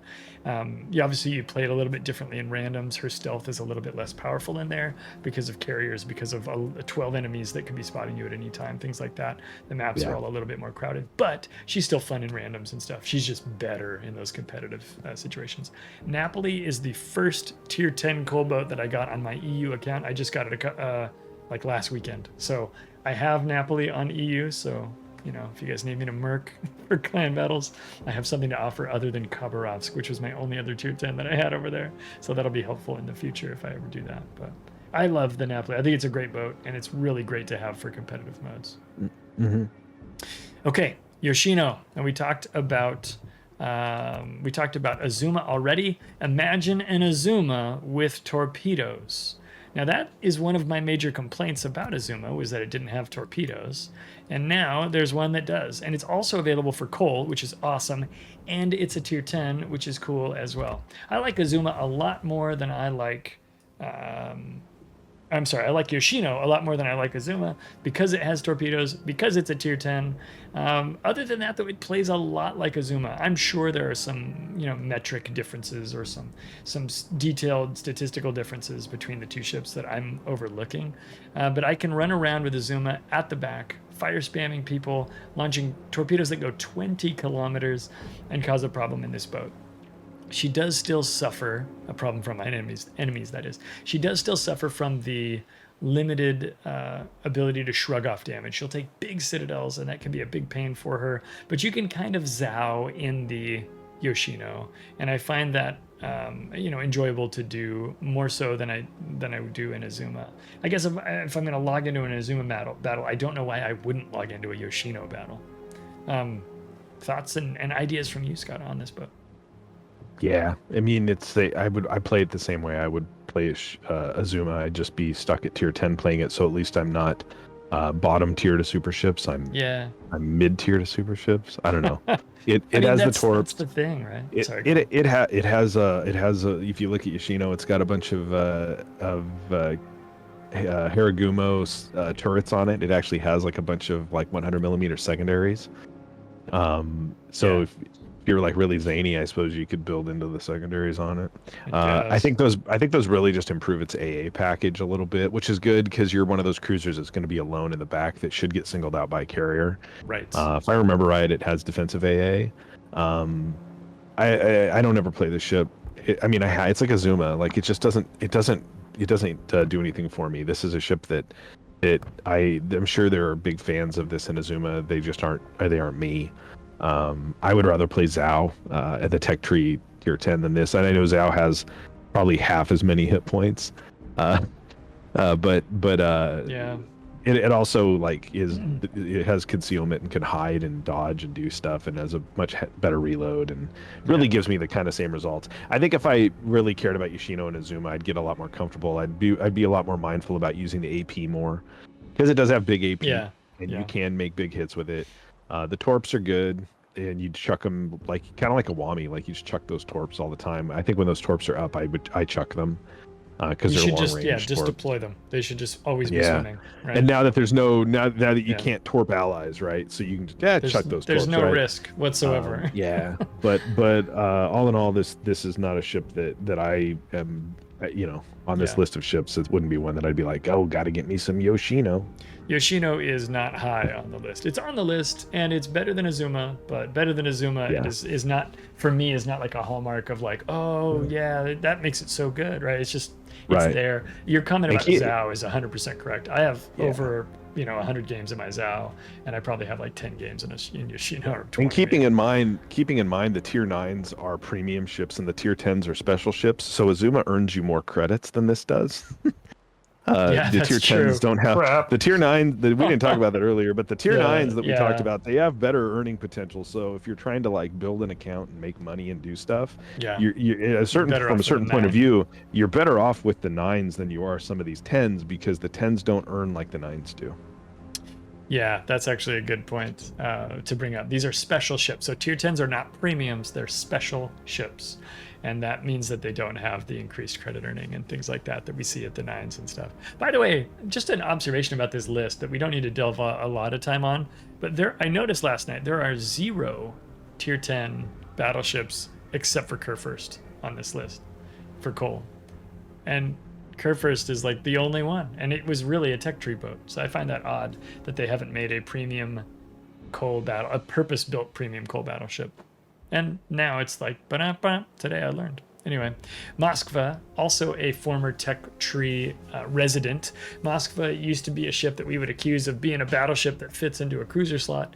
And that was way back, because back then it was really exceptional to see a ship this tanky and this hit points heavy that would be in a cruiser slot. These days it's a lot more common. We have a lot of really strong cruiser battle cruiser type hybrids that fit in this tier 10 slot. So Moskva's got good DPM, better DPM than most of the tier 10 heavy Soviet cruisers, and it's got a decent radar. It's pretty tanky bow in, although not the tankiest now that it's been kind of power crept by things like Petropavlovsk and friends. Moskva is still a reliable ship, and with its DPM, which is better than that of Petro, it still finds a place in competitive modes, certainly in clan battles, sometimes in ranked and things like that. So I think Moskva is still reliable. It's still a really good ship. It's got a nice long radar in terms of range, being 12 kilometers. The duration's not as long as like Des Moines or something like that on the American side, or Alaska, but it's still very competitive. And because its reload is fast enough that it can get its own kills when it uses its radar, it can kind of get those own conversions, right? It doesn't need to rely on others like a ship that maybe has like a 15 or 18 or 20 second reload and a radar that's only 25 or 30 seconds. Skada, Moskva thoughts? Yeah, I've never been a huge fan of Moskva, but I had Moskva before it became a coal ship, when it used to be the Tech Tree Tier 10. It is a ship that still gets played a ton, not only in randoms but in competitive, because of the rate of fire, the good HE fire chance. I know when we played in randoms, I swear there's always some Moskva that's like at 17, 18 kilometers that tags you, and it's like, oh, you get 2 fires. It's like 2 fire Moskva. It just seems to be some magic about it. The guns are obviously very usable because they have Russian ballistics. Good guns on it. The 12-kilometer radar is really strong. It does, it sits higher up in the water, and it can take citadels in the sides. It has terrible concealment. Even when built for concealment, the concealment on it is rough. That's probably the thing I dislike about it in today's meta. She loves to burn. That too. It catches fires, but fortunately it doesn't have 60-second fires. It's got 30-second fires at least, but it is a good heavy cruiser, and it probably always will be useful in this game. It's one of those kind of things where if you're a player that's like, well, I'm not in a clan that really does competitive clan battles, or maybe I'm not in a clan at all, but I'm interested in trying to be a merc. During a tier 10 season, if this is a ship you own, you can probably find a spot merking for people, as long as you know how to play it. Every band needs a bass player, and every clan that needs a merc needs a Moskva. because when people want mercs, they want you to bring you can always get to do a job in a radar cruiser, and this is a really solid radar cruiser that tends to not get banned. Like you might see bans or limitations on like Petros or Nevskis, but Moskva usually you can always take. So yeah, that's a good comment too. And a lot of my early experience in this boat was finding an island that I wanted to be on, but it was too early in the game to be there. And so I'd get up next to an island, and then I would get burned to death because I was too close, right? So, you want to make that approach to the battle carefully and intentionally, and understand where your battle line is and where their battle line is, and what ships are going to be able to affect you. This is good advice for any ship, but it's really critical for any of these big, larger, stationary kind of cruisers, and Moskva is definitely one of those. I do have a battle video on my YouTube channel where I get absolutely decimated by a Des Moines from the side. They do like 30,000 damage to me in rapid succession, and then I dive up behind an island and go on a tear and destroy many of his friends. But the side of this ship is very vulnerable to good AP, and Des Moines has that, as do many battleships. So don't give people your side in Moskva. Okay, we are trucking as we do. Philip Greenwood says, if you have Delny, why do you need Kaba? Well, because Kaba's amazing. Kaba's also kind of terrible, but we'll talk about all of it at once. Kaba used to be a Tech Line Tier 10 destroyer for the Soviet line. I like this ship a lot because I have long ago memories in it. I've played many games in Kaba, over 200, which is probably more than I should have. Kaba has a terrible rudder thanks to a nerf it got a couple of years ago, and so what she is a ship that's fast but doesn't turn real well. And so she's out. She needs to be played out at range. One of the reasons why that's hard to do is I think the range on Kaba is like 13 kilometers or ish if you don't have the legendary module.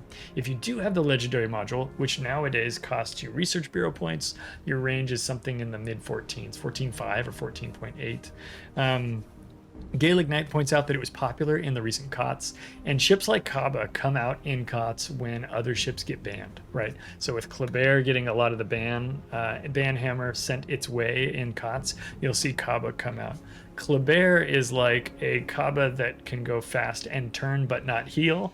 Kaba can heal but can't turn but can go fast, right? So it kind of fills that role. So it's an 8-gun destroyer with short-range torpedoes that do a lot of damage. You're not going to torp anything in Kaba. The question about Delny is, well, Kaba has way more DPM than Delny does, but Delny has an incredible rudder, which Kaba does not, and longer torpedoes, which Kaba does not. So Delny has some strengths that Kaba doesn't have, and I think Delny is a fine ship. I don't know that it's like it probably gets used in opportunities where other ships are banned as well, and I know it's we've seen it in we've heard a lot of stories at least about seeing it in Asia server clan battles where people are running Delny as kind of their rangy fire spammy destroyer. So it's a thing. Skada, you've got of course a different experience with Kaba than I have. I have a long love for the ship and you don't. You should give the counterpoint I think to all of the nonsense I just shared with the chat. I don't when I was trying to finish tech tree grinding, the absolute last line I grinded in the game at the time was that Russian DD split. I did not like the concept of it, and I didn't want to play it, but I wanted to get it done and unlock Kaba before it became a coal boat, because then I wouldn't have to spend coal on it. I would just be given it, and I did that. And then when I got Kaba, I got Delny. Delny doesn't do anything for me either. I don't like that boat. That line is a line I'm glad that's done. Kaba, you guys were like, nah, Kaba's really great.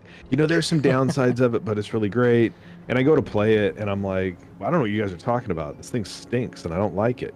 Mm-hmm. And it has like half the range that Tashkent had, and I'd gotten rather proficient in Tashkent while leveling to get to Kaba. And then you guys were like, oh, well, yeah, you have to have the unique legendary mod on it to have the range be any good. And I'm like, well, I don't have that. And I don't want to spend research points to get it. And I sure as heck don't want to spend research points to get a unique module for a cold boat. Because without it, the range on it is atrocious. And so boo on that. I do not. So I have not played this. I barely have played this boat because I think as built for me, building, because you still want reload in slot 6, but you really can't afford to. And then, you've got, range, even with range on the captain, because I was already running that. I was used to Tashkent having really healthy range that made it easy to do what you do in those ships, which is drive around at extremis, starting fires, shooting guns. All of a sudden I have to be closer to do that in a ship with a worse rudder shift. With a bad rudder shift. Yep. Yeah, and so I have no use for this ship in my port.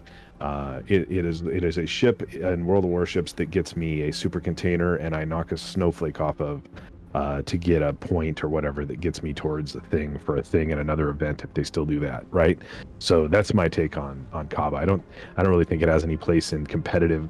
I don't think it has. I don't know. It just doesn't work for me. I think if you have it from before. So you're saying you're not a fan?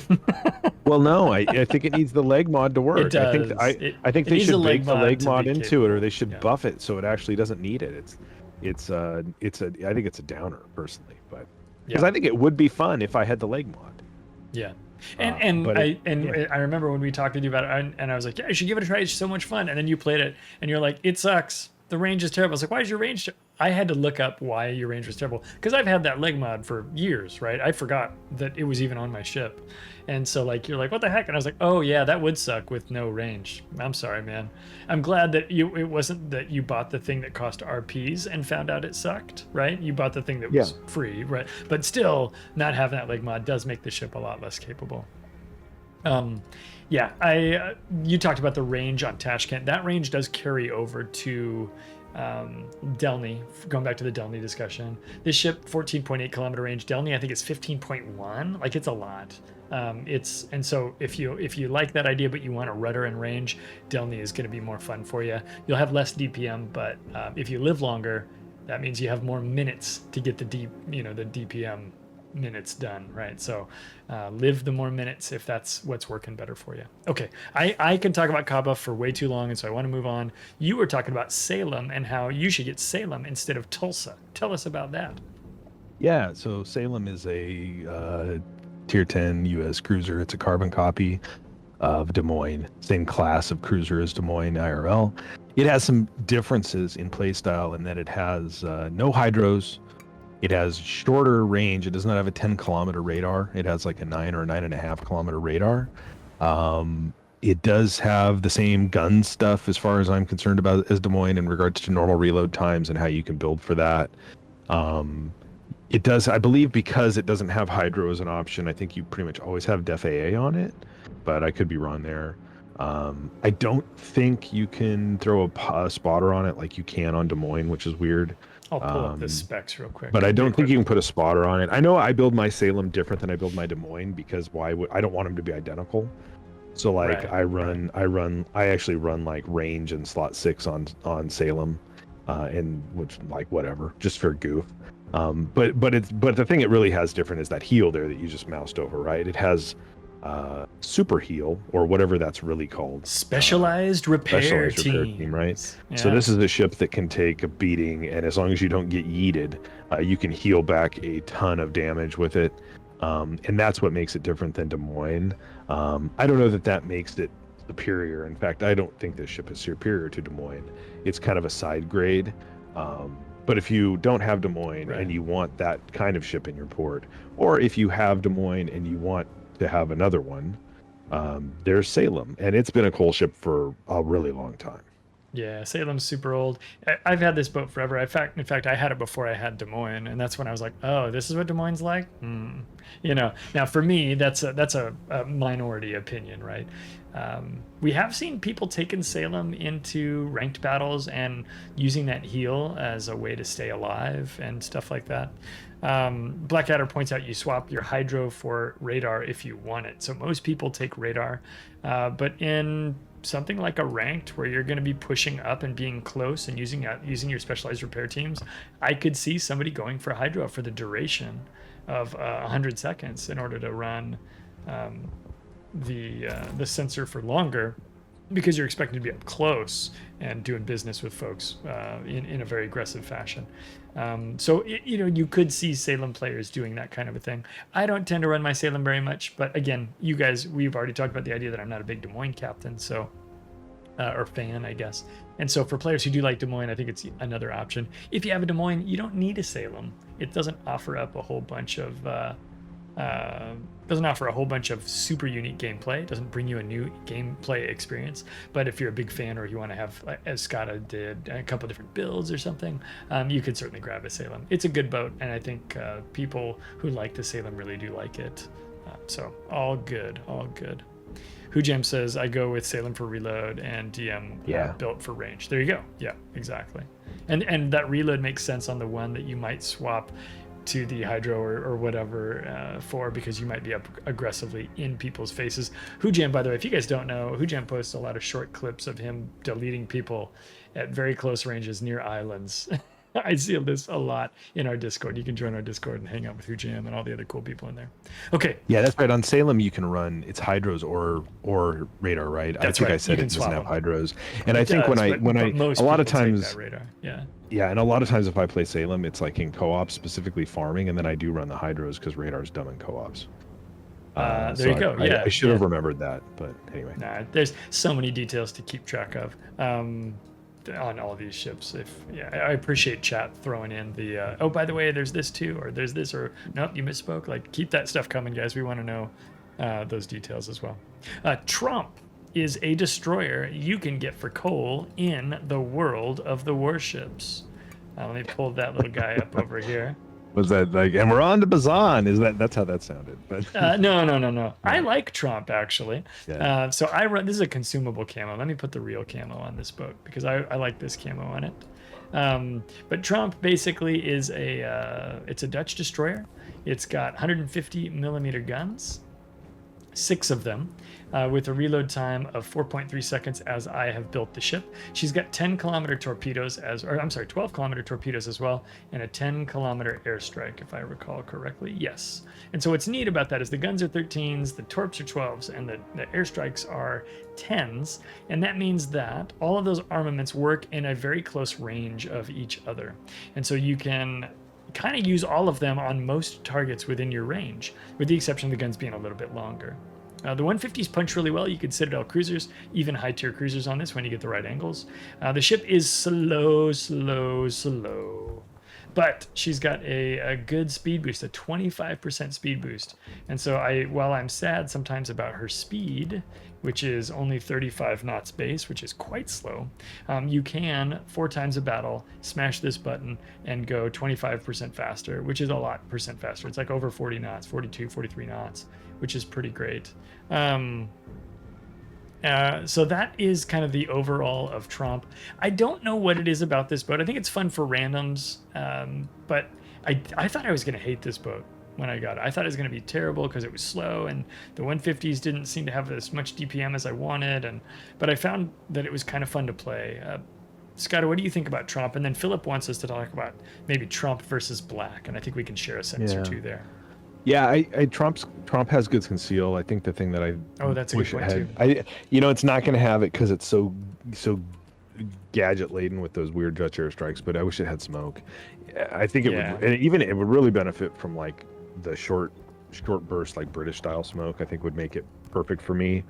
I'm glad you read through the current gun, torpedo, and airstrike ranges, because my memories are a lot different from having tested this ship. With the testing ranges, they were a lot different. But I do think the down torpedoes on it are like because they're 12 kilometer, but you only put out like 2 or 3 aside. Or I think it's 3. The launchers are like 3.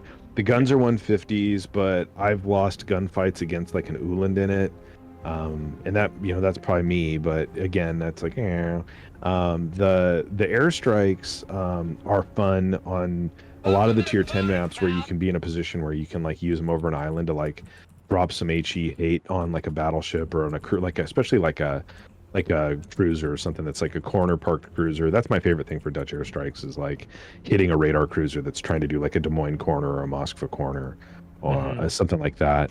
It was mentioned in chat, but the airstrike on it is a tighter grouping than the airstrikes on the Techline Dutch cruisers. And the bombs do fall from the sky faster. It was inferred on the chat that makes them easier to use. It doesn't make them easier to use if you're used to Howdenlau like I am. So I always have to readjust my head cannon after a couple of drops and go, oh wait, these don't work the same way. I'm used to how the cruisers work, and I'm proficient with the tier 10, the Howdenlau's drops. So they are different. It's kind of more like the 7 Provincian, at least as far as the size of the drop. If not in the speed of the bombs falling, I think is unique to Tromp. But it's a neat little ship, and it definitely is different than other stuff that's available here at tier 10. It's not that old. There's 2 Dutch destroyers in game, this and now the other tier 9 coal boat, the Groningen. And so those are the only Dutch destroyers that are exist in game as far as I'm concerned, as far as memory serves. Yeah. And so that's right. Ostensibly I would think that Tromp is more, I think Tromp's more realistic of being a progenitor of a possible line of Dutch destroyers in the future than Groningen is. But you never know. I do think at some point you would see a Dutch destroyer line, I would think, and maybe it would be like Tromp. But I think Tromp is fun to play. I think it's fun to play in a div when you can use somebody else's smoke. And then I think gun farming. I think gun farming with it is a lot more realistic when you're doing that, because the speed of it and the size of it make it. It's not a great open water gunboat, in my opinion. Yeah, it's going to do better on maps with islands, things like that, right? So, because of the lack of smoke that you're pointing out, right? If you get Tromp on ocean, it's not going to be the best day. The 5.9 kilometer concealment or detection range, I should say, is fine. Could be better, could be worse. But it's not. Yeah. Once you open your guns, you're not invisible anymore, right? And to be fair, I've played matches in Trump where I am in a situation like that, not necessarily ocean, but where I have like a wide open situation where, say, like a battleship is trailing me and I'm concealed, and I didn't use my guns, and I would just waggle the torp reloads quick, and I would chuck torps, and I would drop airstrikes and just not use the guns at all, and it can be effective as a platform that way too. It just isn't, it's nice if you can use all of the weapon tools available to you. But if you have to stay hidden, it's crafty enough. It's nice kind of if you're kiting away and unhidden, concealed, to be able to use those airstrikes on things that are chasing at you. That's actually pretty great. It's helpful, right? You can pull some fun gimmicks where you put torpedoes in a place and then you put an airstrike in a place, and if they try to dodge the airstrike, maybe you steer them into your torpedoes, and vice versa, which is kind of fun. Yeah, there's some ways to kind of use those things as they can interplay together, like you just described. And I remember when we were talking about this ship. You were like, I could use the airstrikes. They don't cause gun bloom. I could use the torpedoes. They don't cause gun bloom. Those are cool things to remember you can do in this boat. I've had matches where I was trying to pull a win out of a loss, and I was able to be 8 to 10 kilometers away from a battleship that was ranging with me, and I was able to just try to throw airstrikes at him. I missed a lot, but all I had to do was hit once, right? And I had no hit points, so I couldn't use my gun. So I'm throwing torpedoes, we're doing the airstrikes, we're doing everything we could in open water, because by then I wasn't being spotted by anybody small, because all that was left was enemy battleships. You can do some stuff like that, which is pretty cool. We will go on to Bazan next. Let me pull that thing up. Skada, Bazan thoughts while I get this thing on the screen for the folks at home.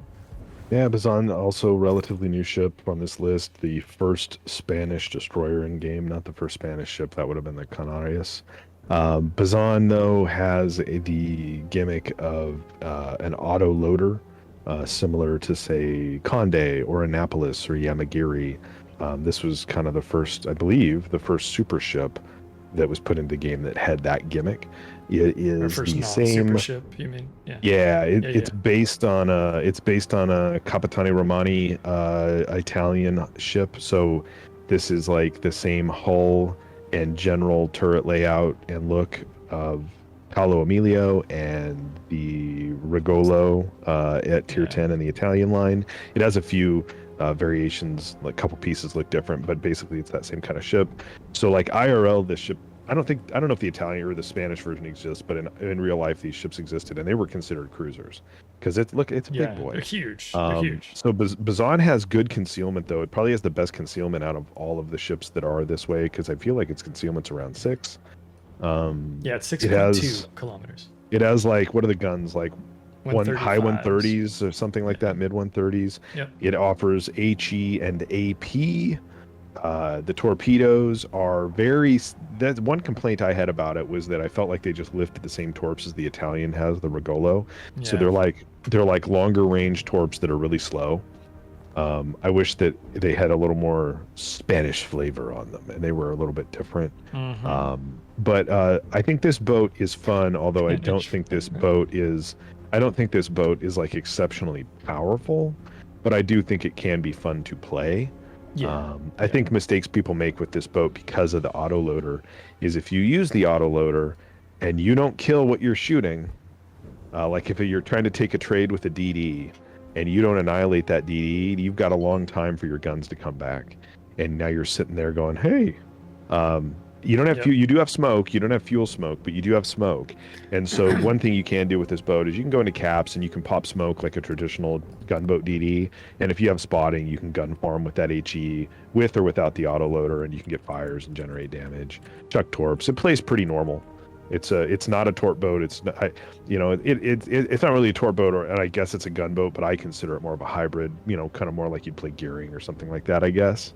Yeah, I think it is a hybrid, right? Its guns are decent, and and there are 8 of them. The reload is not really short though. It's 5.6 seconds in my build.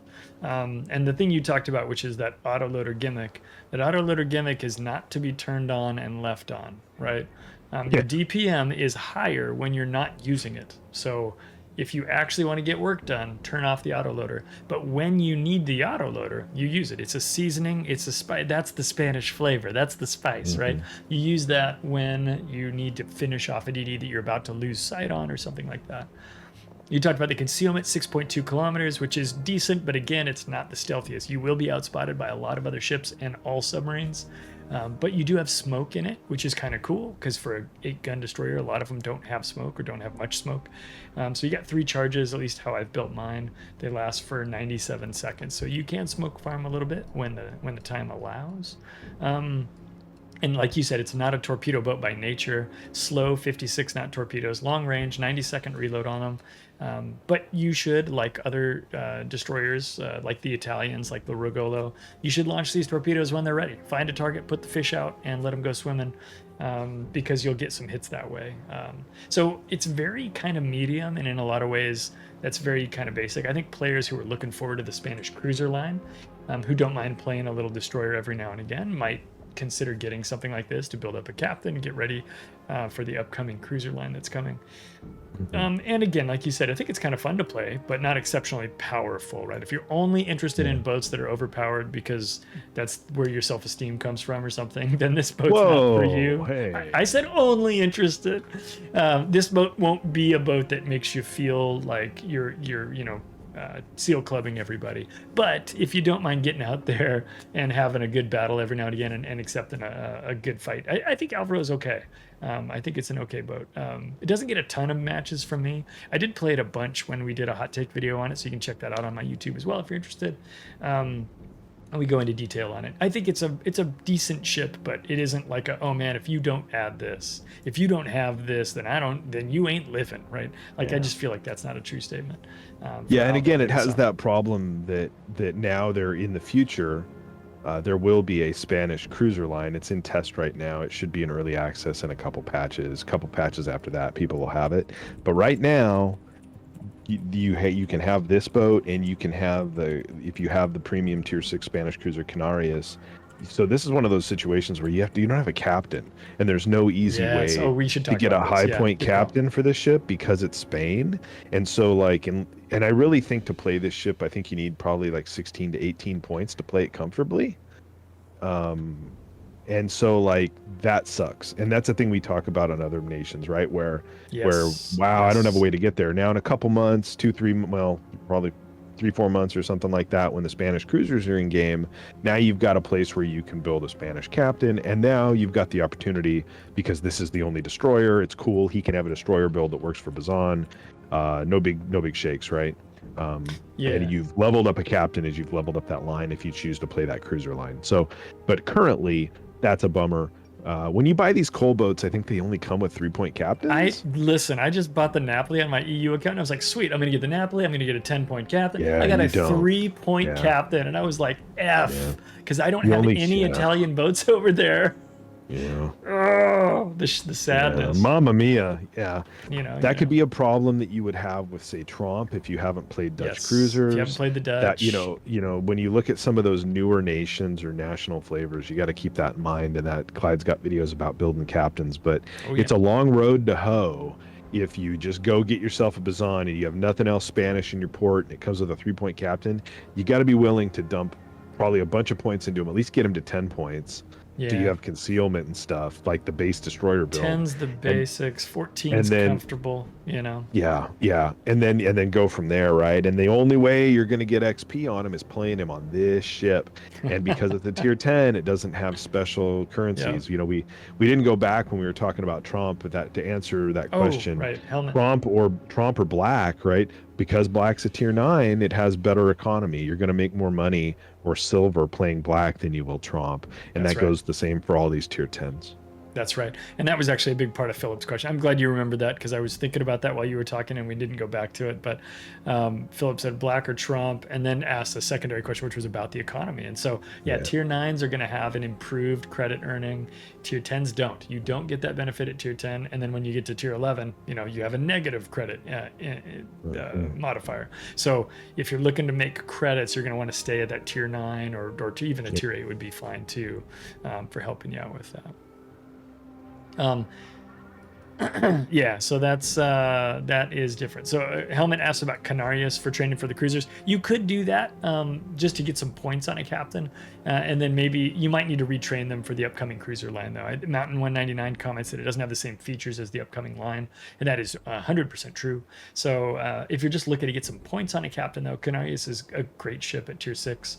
That you can use to level a captain as well. And a lot of players, guys, a lot of what you guys are going to be able to do is dip into your commander free XP pool, right? Maybe you played a lot of other ships and you've got 100,000 free XP sitting in there to level 6 up million. A captain or whatever from Tier 3 to Tier 8 or 10, right? Level 3 to level 8 or 10. Yeah.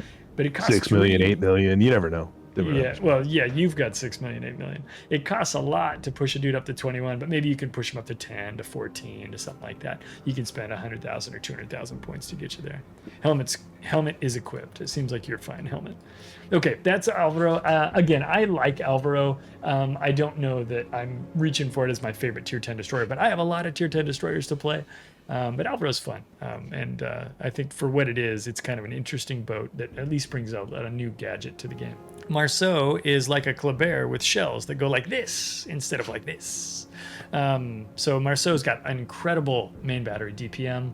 Let me bring it up on the screen here while we're talking. She is, where's Marceau? There's Marceau. There we go. She is an 8-gun destroyer, so 2 double-barrel turrets up front, 2 double-barrel turrets out back, 4 torpedo launchers, which you can see right like this. I believe, what's the range on these torps, Scott? Is it 9 kilometers, I think, on this one? Yeah, 8 or 9. I think it might be 9 on these and 8 on Kleber. That's exactly right. Kleber's the 8. This one's the 9. This ship is available for coal, obviously, as we're going through coal boats today. Big DPM, often trotted out when Kleber gets banned in competitive modes. Her high arcing shells can be a little difficult to hit with at great ranges or greater ranges, but she does put out a lot of fire if you can get a lot of damage done. Helmet says good fun in randoms. Absolutely a boat you can play in randoms and have a good time. I need to play my Marceau more. I got Marceau and I was like, I don't know about these angles, and then very shortly after I got Kleber, and I find Kleber's main battery velocity and the flatter angles of the gun of the trajectories to be a lot easier to use, so I tend to choose to play Kleber when I want to play a French destroyer. But I did play Marceau a couple of times in a recent clan battle season, and she is a very good, very popular, very powerful ship. Scott, thoughts about Marceau? I mean, in comparison to it, it's a variation on a theme, right? So like you're still wide open, visible. There's no smoke. It's very fast. I think because of the Colbert turrets, and that's what you're getting on Marceau is a Colbert turret as opposed to the Kleber turret. Mm-hmm. The one thing that I excelled with in Marceau that makes it fast different than Kleber is playing it more like an island hopping cruiser, because you can arc those shells over an island on a slow moving targets, right? So in Kleber, where you're playing, and I totally understand why Kleber would work better for you, because it plays more like a Kaba. It does, or it plays more Russian That's style. exactly you're fast moving, and you have more laser accurate shells with extremely fast velocity and stuff. You can play Marceau. It plays differently. I don't think Marceau excels as well you certainly can go out and open water gunboat in Marceau, and if you do a range Marceau, you're kind of crazy. But you can go out in those longer ranges and you can try to farm, and you're just as fast, and you have the French hull, and you can do damage saturation and stuff.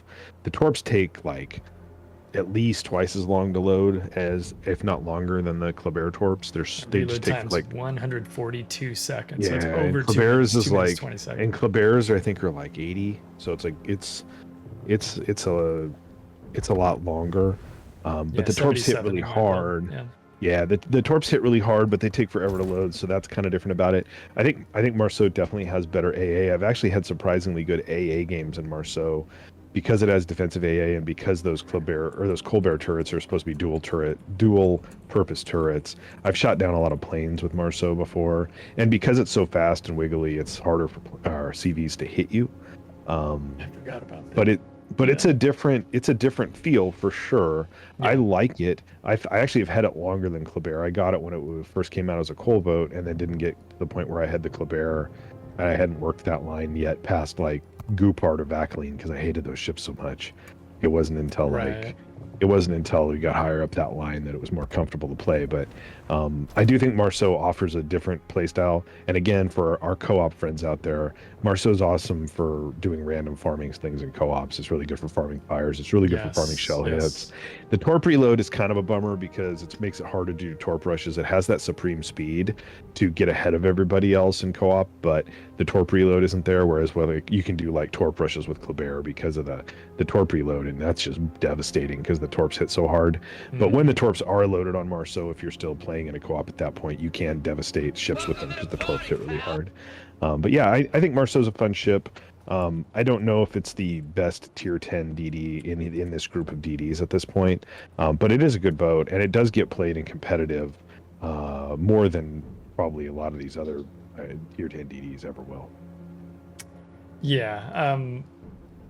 Yeah, it does. I mean, it just does, and it comes down to DPM, and players with high skill can really take advantage of that. Yeah. I still think Marceau's a pretty easy recommendation. People will say, "Hey, I need a boat for clan battles." If you get a Marceau, you could probably get that used in clan battles. Interestingly, looking at play data, like on NA, Marceau has 170-ish thousand more games on NA than Kleber. That's crazy to me. But it also averages 10,000 less damage, right? So that has to do with availability, right? Yeah. It's a coal boat. It has been for a while.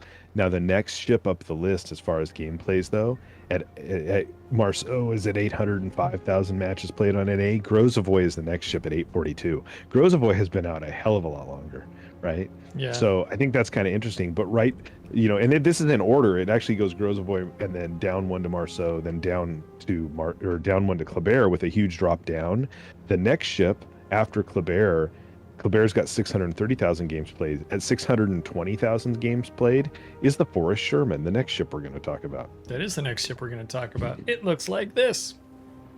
Forrest Sherman, I have the alternate color blue camo on it. The other one is just gray, so blue is more interesting to me than gray.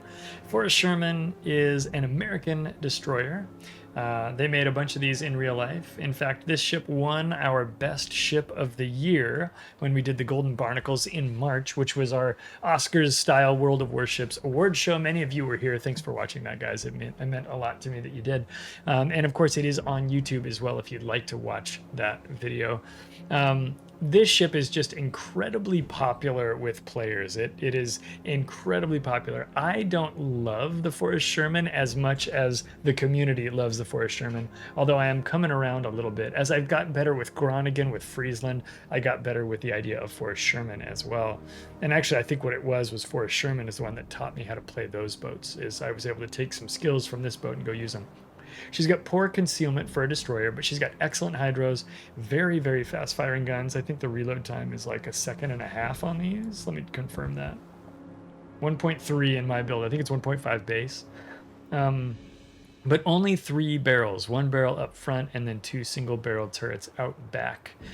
Forrest Sherman has really hard to use torpedoes. They don't turn. They're these awkward angles. Let me zoom in here. It's 2 torpedoes that shoot at an awkward angle. They go a long distance. They do a lot of damage, but they're a little bit difficult to land because it's just 2 torps in a narrow angle that you can't really pivot. You have to turn the ship to turn the torps, basically. SAP and HE, don't ignore the HE. I know SAP is really good, it's really strong, it's really capable, it's really beneficial, but the HE can start fires. And so if you've got a lot of battleships in front of you, put HE on this guy till you get a fire, put HE on this guy till you get a fire, switch back, get a fire on the first one again. Use your SAP in between there as it makes sense. But if you can get some damage over time, some dots, some damage over times going on these guys, some fires, you can be getting damage there while you're then farming with your sap. If at first you don't get a fire, maybe switch to sap because you're going to get better pen and you can do better work there. But if you can sneak a fire in with a couple of salvos, you should totally go for it. So don't ignore the HE entirely. Skada, thoughts on Forrest Sherman? This is about you've got, I've got. I think we've played it a little bit, each of us, or maybe many games, each of us. I don't actually think I know what your opinion on Forrest Sherman is. I haven't played it a lot. I think my best games in it have always been losses. It's not, I don't. Ships like this do get a lot of. This isn't really like yeah. this isn't really like the kind of DD that like is my yum. Like kind of like Groningen or Friesland. Like I like having. I don't. This has torpedoes, but it doesn't. So. I don't like being like solely related to like it's slow. Like this boat is not in a hurry to get anywhere. And so like you kind of go to a side or a cap and you try to smoke up and hydro and gunboat things, and that's rad. And if things are pushing into you, you can farm them like you just described with the guns. But if you're in a match where you're chasing, it is a painful ship to play because you're just so far away from everything all the time. And so that's kind of a bummer. What I would throw out there on this ship, and that'd probably be the only other thing I'd have to say about it. I can't remember what the AA on it's like, but it might be okay.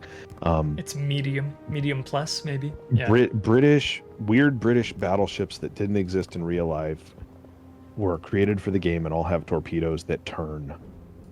Weird Japanese cruisers that didn't exist in real life were put into game last fall, and you can launch torpedoes and they go out and then they turn. The Forrest Sherman, which was a real destroyer that existed in the United States Navy from the 1950s through the Vietnam conflict. I think some of these were probably retired in the 80s. They had those fixed torpedo launchers because the torpedoes they launched turned. The fact that this ship doesn't have turning torpedoes is the thing that agitates me the most in the world about this ship. Yes. I don't need it to be able to dump 40 torpedoes out of each side. It can have the 2 torpedoes out of each side, but the fact that the torpedoes aren't allowed to turn like they did IRL, and that is a mechanic that exists in game on a bunch of paper ships, battleships, and cruisers, blows my mind and is frustratingly insane to me. And that's all I have to say about Forrest Sherman. And you stack your note cards and leave the podium. Yeah, it needs that so bad. It'd be so dope if it had that. And it feels like, and not only would it be cool if it had it, it feels bad that it doesn't. You know what I mean? That's the part that chaps me about the torpedoes on this one. But again, so one other thing about Forrest Sherman too is when you spawn into a game in the Sherman, your battleships are going to be like, oh great, here's a guy who's not going to spot for us. And that is kind of true. I mean, that's the way that you play Forrest Sherman, is you don't go out there and spot because you'll get outspotted. And when you do, you're going to hydro up and smoke up, and you're going to get some work done the way you know how. When you can, if you can spot for people, that's great, but don't let them tell you how to play. Those guys are playing for themselves, and you got to play for yourself too. Yeah. Why do they want you to spot? Because they want to farm. Those guys can figure out how to farm on their own. Do good, but don't throw the game to farm damage. I know I'm saying don't listen to those jerks. Play to win the game, though, and sometimes that does mean collaboration. So you got to find a balance of that. Yeah, not a lot of open water work can get done in a Sherman, right? Because of the speed, right? And I mean, you can open water gunboat in it, but 34 knots. a lot of, like, if you're thinking about gearing, like, you can park in smoke and farm gun farm into gearing, and then when your smoke pull goes away, you pull up chocks, you drive around with great concealment, you chuck torps. Similar to how Bazan would work, right? And then you can smoke up again and park and farm. But doing open water gunboat work in the Sherman, probably not great because of the concealment, driving around and just spotting at the speeds you go, and the lack of torpedoes to add anything to the table at that point. Also not exactly fun for you. Some battleship player or whatever might complain, but they're going to complain no matter what. So, and again, we love battleship players. This is not an indictment of battleship players. We play battleships. I get mad in my battleship when I have no vision, but that's my experience at that time. Like if I'm in, it is what it is. It's a game mechanic. Yeah, it's a game mechanic. Do your thing. Mountain was talking about how Forrest Sherman torps were removed before she deployed. That may be true.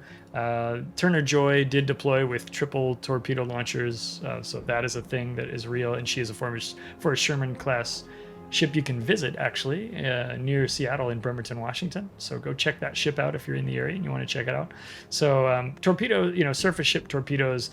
When you think about this ship and the era it came out in and where the Navy was going with this kind of stuff at that time, they were moving away from the idea that destroyers were torpedo platforms and towards new ideas with destroyers and what they do in more modern missions today. So interesting note about that. I didn't know that about Forrest Sherman Mountain. The last ship that we have to talk about is Hayate, the Japanese Tier 10 destroyer Hayate.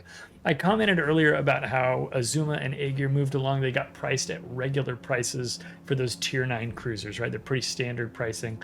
When we take a look at Hayate, she came over and she got a standard price for a Tier 10 destroyer as well. And that's great news. There were a lot of players who were concerned that because she was 2 million free XP, she'd come over here and be 350,000 coal or something crazy like that.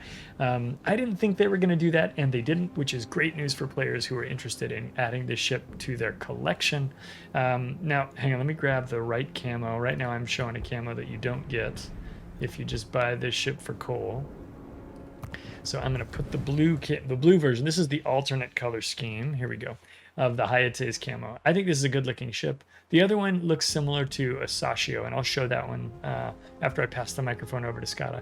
So Hayate is kind of a hybrid. She does a little bit of machine gunning and she does a little bit of torpedoing, but she isn't the best at either one of those things. And her biggest weakness, we're just going to start there, is her concealment. If I bring in a captain, that kind of brings it down. She's 6.1 kilometers. Now, 6.1 is okay, but it's not as good as a lot of the ships that you're going to be out there against. It feels to me like I can often get outspotted when I play my Hayate. She does get good gun DPM and things like that. The main battery reloads at 3.3 seconds as I have built the ship, and her torpedoes go 12 kilometers at 70 knots with a reload of 153 seconds. So it's more than 2 minutes for the reload, 2.5 minutes actually, which is pretty gnarly. And so definitely looking at this boat to be a little bit of a hybrid. Some guns, some turrets. Some guns, some torpedoes, for sure. Other than the 6.1 conceal is probably the sticking point on it. It's not the conceal of Shimakaze, but it's not, what's Haragumo's conceal is what, like 6.1 or 6.2. Right, I think it's so slightly there's worse. that. It's slightly worse. I think this ship has had like historically a bad rap because it was 2 million free XP when it came out, and it came out the same time as Smallland, and Smallland was super overpowered and got pulled from the game, right? And so people were like, at that time, people were like, man, I could have had a Smallland for 2 million free XP, or I could have had this thing. That sucks. But Smallland got pulled, and it shouldn't have been a thing that was available anyway, and now it's just like a unicorn that people get from boxes. So if you look at Hayate on its own, I think Hayate can be fun to play. The first time I got to play it, I had a press account that I was using for a North American holiday event, like a turkey shoot or a Halloween event.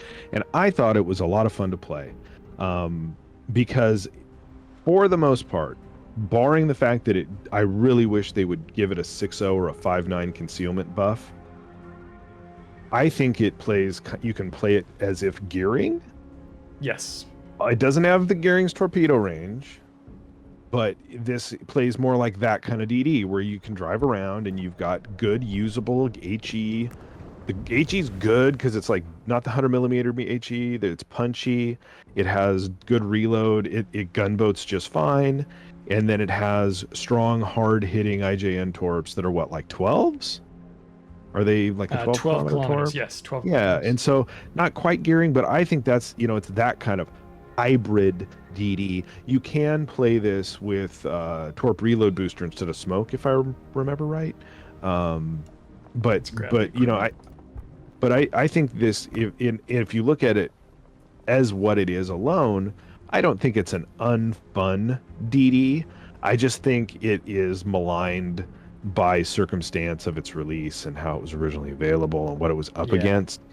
That said, there are a lot of tier 10 destroyers in game, and I don't know that this brings anything to the table that's exceptionally interesting.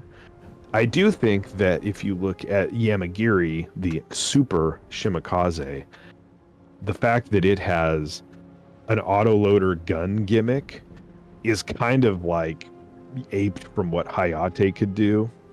It has all this torp stuff going on, but it also is like a gunboat, but it has better concealment, yada yada yada.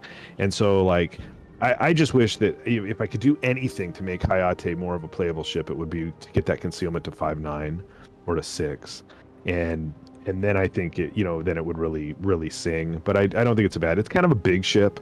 It's kind of plodding though. I mean, it's but so's Haragumo. She's not the fastest. Yeah, that's true. What is her speed's 39 knots, at least in my build. And that probably includes the signal and stuff, right? So if I turn that off, comes down to 37, right? So you can get a little speed out of her, but yeah.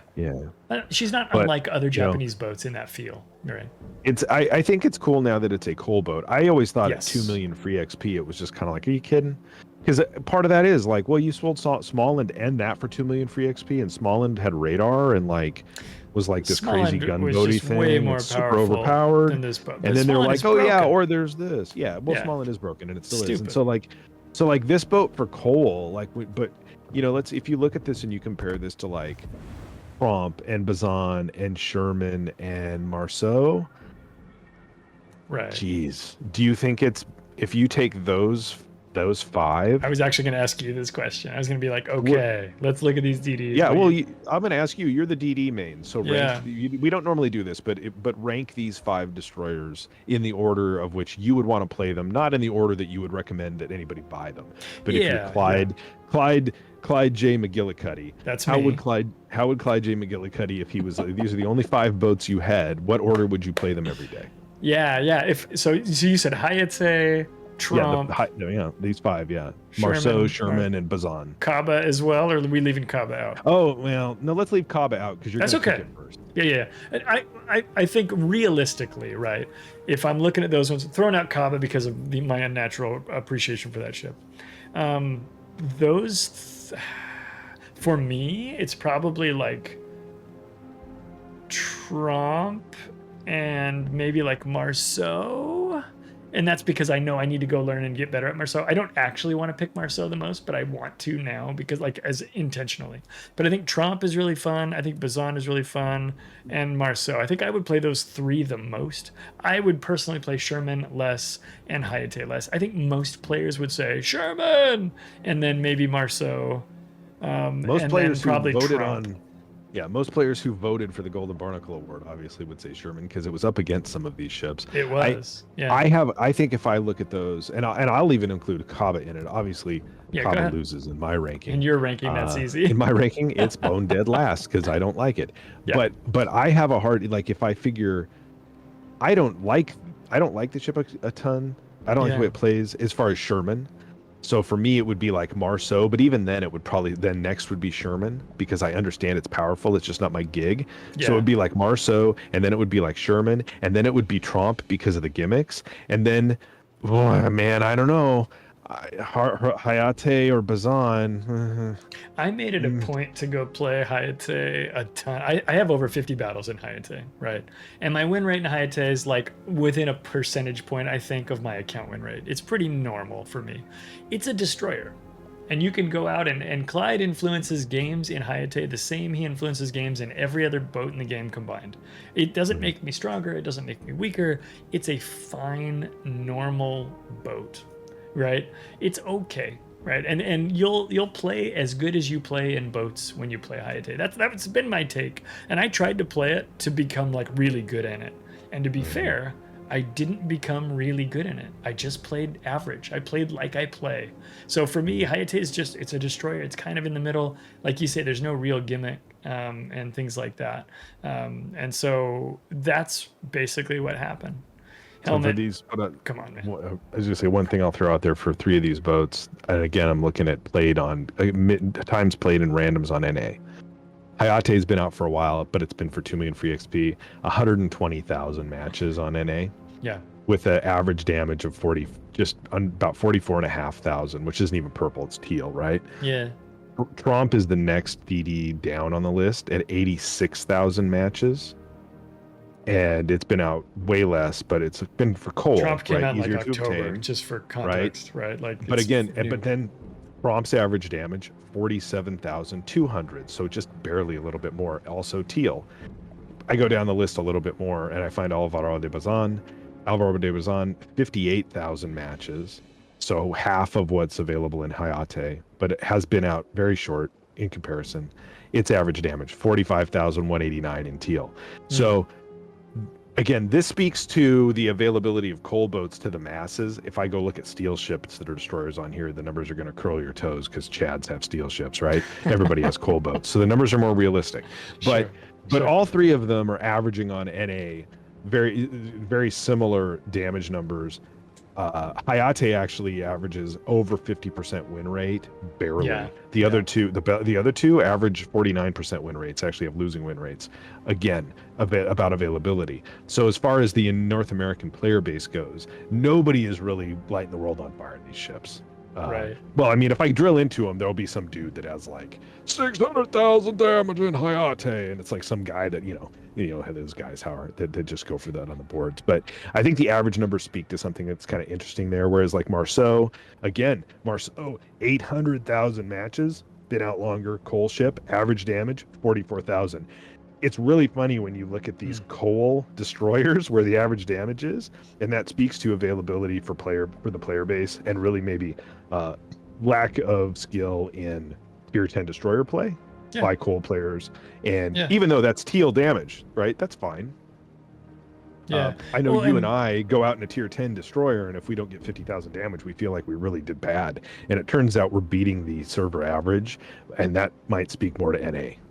Anyway. Sure. Yeah. And just the masses, right? When you put everybody from, Michael Jordan to me in a Chicago Bulls jersey, Jordan's going to perform better than me, and that's okay. That's his lot in life. Mine is to be bad at basketball or whatever, right? And so obviously the same thing applies to players who play World of Warships. Some people are going to be like, wow, it turns out I'm terrible at battleships, but I'm really good at radar cruisers or whatever, right? They're going to go out and do something solid there. And I think what you just talked about with Hayate's numbers, I'm expecting those numbers to come down.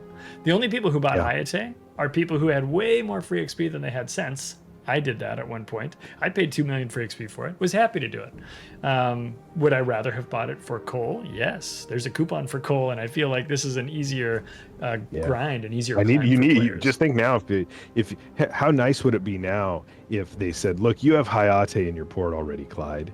Would you like a thing to exist in the armory right now, this month, where you could go in there and you could exchange coal for the free XP that you used to buy that boat initially? Oh, wouldn't that be glorious? Yeah, I'd love to get a credit. If you could go in there and you could say, here's 238,000 coal.